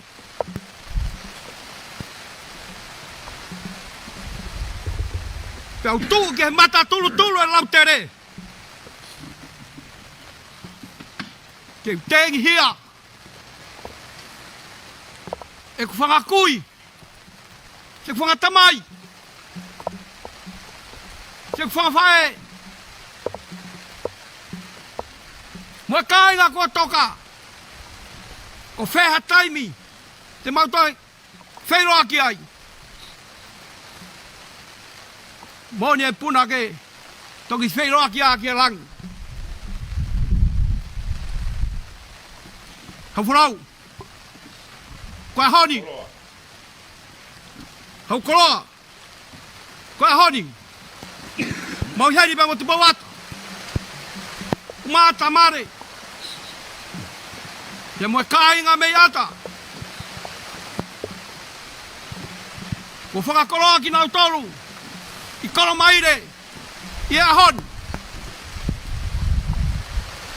Ko loto whanu e honga ia. Moe Fakamalo. Nai whetukutuku maui mai ki mau toru. E la. Wa unga whanua mamau atu. Whakawheta. Pea toa whakawheta. Yo mau loto. Mau rau maari e. Mau koloa ia. He whangu. Ko marigi mei whanala. Ouau e whamao pōpō. Ke ngahi efu efu. Na e kei toka. Mahiro pe ahoni. Na e kai haasi mo ui e kai ngā. Na kai haasi mo ngahi efu efu. Na e toka. Ko e ahoni. Ko whamao pōpō mai. He la. O e roi kuonga. Pia ko mau koloa ia. Ko mau kakat. Hau koloa. Ko haa mai pange a whanamama. E ne tū mo unga e. Whakaholo si o anga ngai whanua kotoa pe. Ko ngongoi pe kou toa. He kou kaumu e mafu. Pe hari kai teu toi whakataka. Ka teu tauwhitu he. He kua te ngari tangata. Tā monuat. Ke kei tūroa. Ai pūre e whara Tupou. Pea whai pe ke pāngangaru. Ka mau moi moi atu. Rewa e malanga kau tatau atu. Ka tu maha tangata makawa.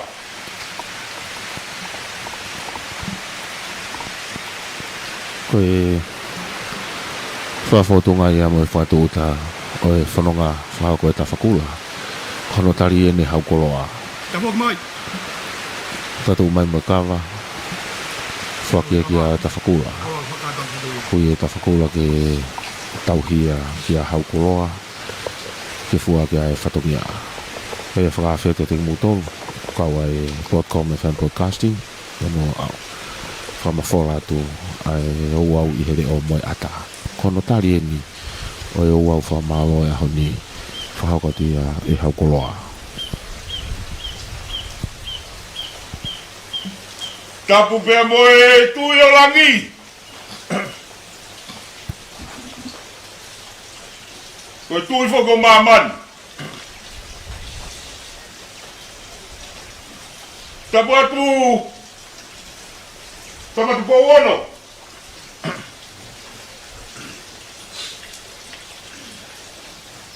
Pege tahi ne kuini.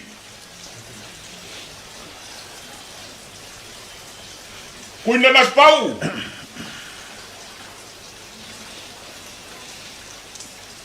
Umaa tahi ne prinsesi.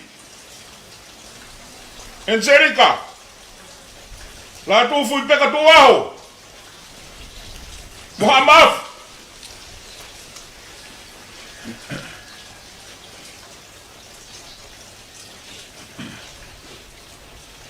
Tapuatu. Tafakula.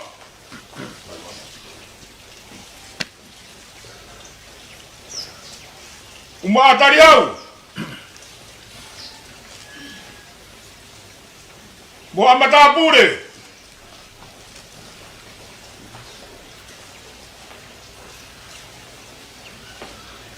Te koukore ke ufanga. Te whakatap tupua e pangaini.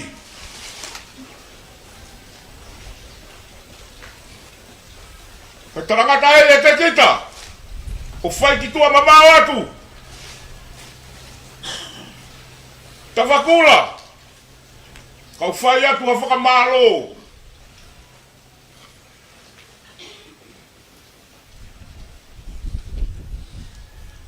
Koe aho e na whai ke whakanau.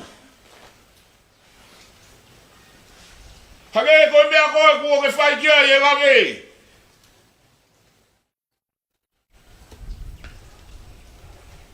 Tau e te au fitunga fulu. Nai pe ofi giai. O koe pe taha. Nai o anga tuku helo to palasi.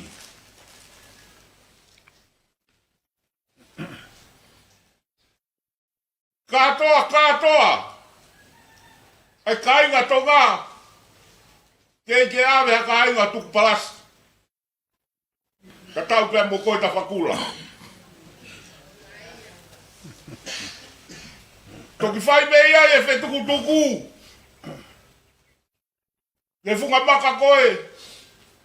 Ke whai kia i ho lave. Toka ia ho loto.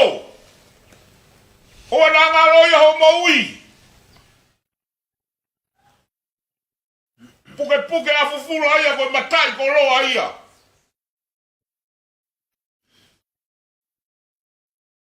Loto e whai lave e tama. Lampari e rei. Ke wafe mataha. Ke o mai ha kaumuri. Ke hoko atu. Kono hike mo whama opo. O uhinga. Ka whakula. Kumune Lotu. Ko matai koloa ia. A Kolomaile. Asia he aho. Haina ya manaki. E iai ha kuonga pehe. E hoko. Pagtawa manaki. O kekiai ke wawea no whakama opo koe e tawhakula. Lātūfuipeka lai. Ki kaumai alangi. Hange ko tala manu. Ko whai mahi a koe. Tawange. E tolonga. Ai pure a Tupou. O eni ki whanua. O whalai ata whakula. Whawhetai ata tō whatongi a poto e a koe. Lewa maranga. Kau tatau atu.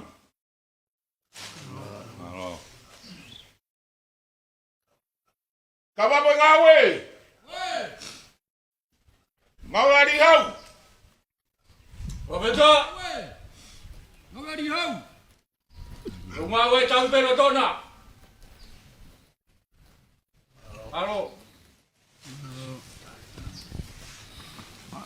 Koe lava kakatoia.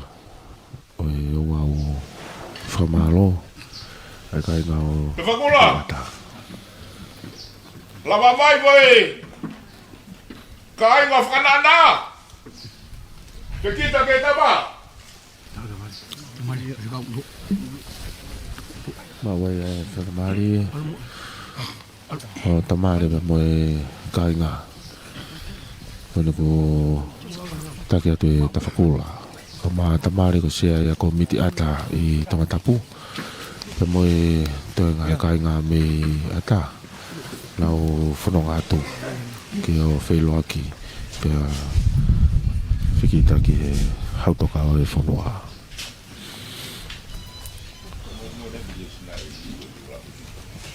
O haere whai tamatu i. Ki whikita ki hono kai ngā. Me tahine Princessi Angelika Lātūfuipeka. Halaevalu Mapu'afuiva.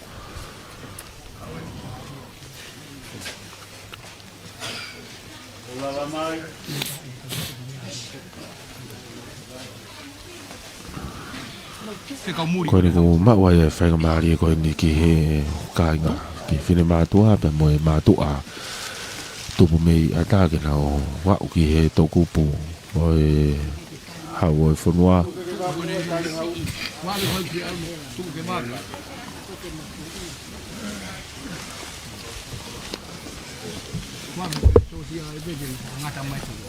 Ya ku kau fatahai I he lotongani me mo live stream I he da Broadcom FM broadcasting patau le tio mal fitu panima FM I he hoani ano fa ko fa ha tonu atu ai Ouau mauinga koeni ka kono Fakamalo ia kainga Mei ata ai finangalo lele ne afio Fele'ave mo fo fa ko ai tahine princesi ai nga we mauinga koeni pe fa historia fa honi a ho pule lulueni a hong fulu ia o sanwari ta ua fe ua fa tau kamata funonga ia ko failunga ia a honi e kainga mi ata ai a ho fa historia no te tana ki mai e konga ona ufahinga na e taka I o tumurina hangi ko koloa ku tau fanongo ko to me falela fo mai ia hau koloa itario e fotongia mo fa pangai ko ni ai ai fifia lahi ko ia ko nga weni e hoko atupe no fekumi ke nga hi tala noa fa historia me he motu Tupou Ata me ata pe mo to nga kakai o motuni na e fa mo veti ki na tolu nga I fonua muri na lava ki to e mauhanga tala noa Tupou Ata tauhia ko nga hi historia mo oni nga historia to tonu ia o e fonuani ya ele ko liwa ke te ena fio me no afio anga tapu mo ya to ia e tahine princesi Malo ate mo Fakamalo Fakakato e patogia kainga me Kolomaile Rame ipe ku hange hamaka horo to mo teka patogia ma Foki peki Kolomaile o tali patogia me ai leve malang Malo Faipulua Tamabai tawapi Halo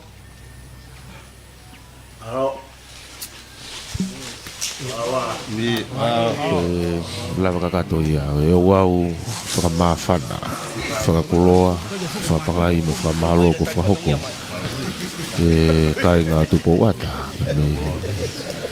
e mo tuko ni ko ata ya takimu amaya ya share committee tamare pe Foki kia tafakula na ni Fahoko e fatugiani Taufa'ahau da mo e fonga Fele'ave Fua'amotu I wani pe ki he fonga puli anga mo to nga kainga e wa e nau pupu ma nga ia fatugia o ahoni ko lava kakato ia nga ingi Whamafola ko mau lava mai ai ki Fua'amotu I wani e tu helo Tongan ni mau tatau atu he me palasi heilala tangtangi me Fua'amotu I e wa e kau ngau e ki tua Fakamalo lah ki arisiane siate tana toki pe Foki ki aripate kisina Webster Lea Junior pe ki pita takafua yono o mai nga ata fa hoko te nga fatungia honi fatanga pina ngone le yatu ke o Tongani pe ki tau Foki a he ki wikilani house ki Nuku'alofa ko frison no fina nofo malo abuda mo me mai ka mo me a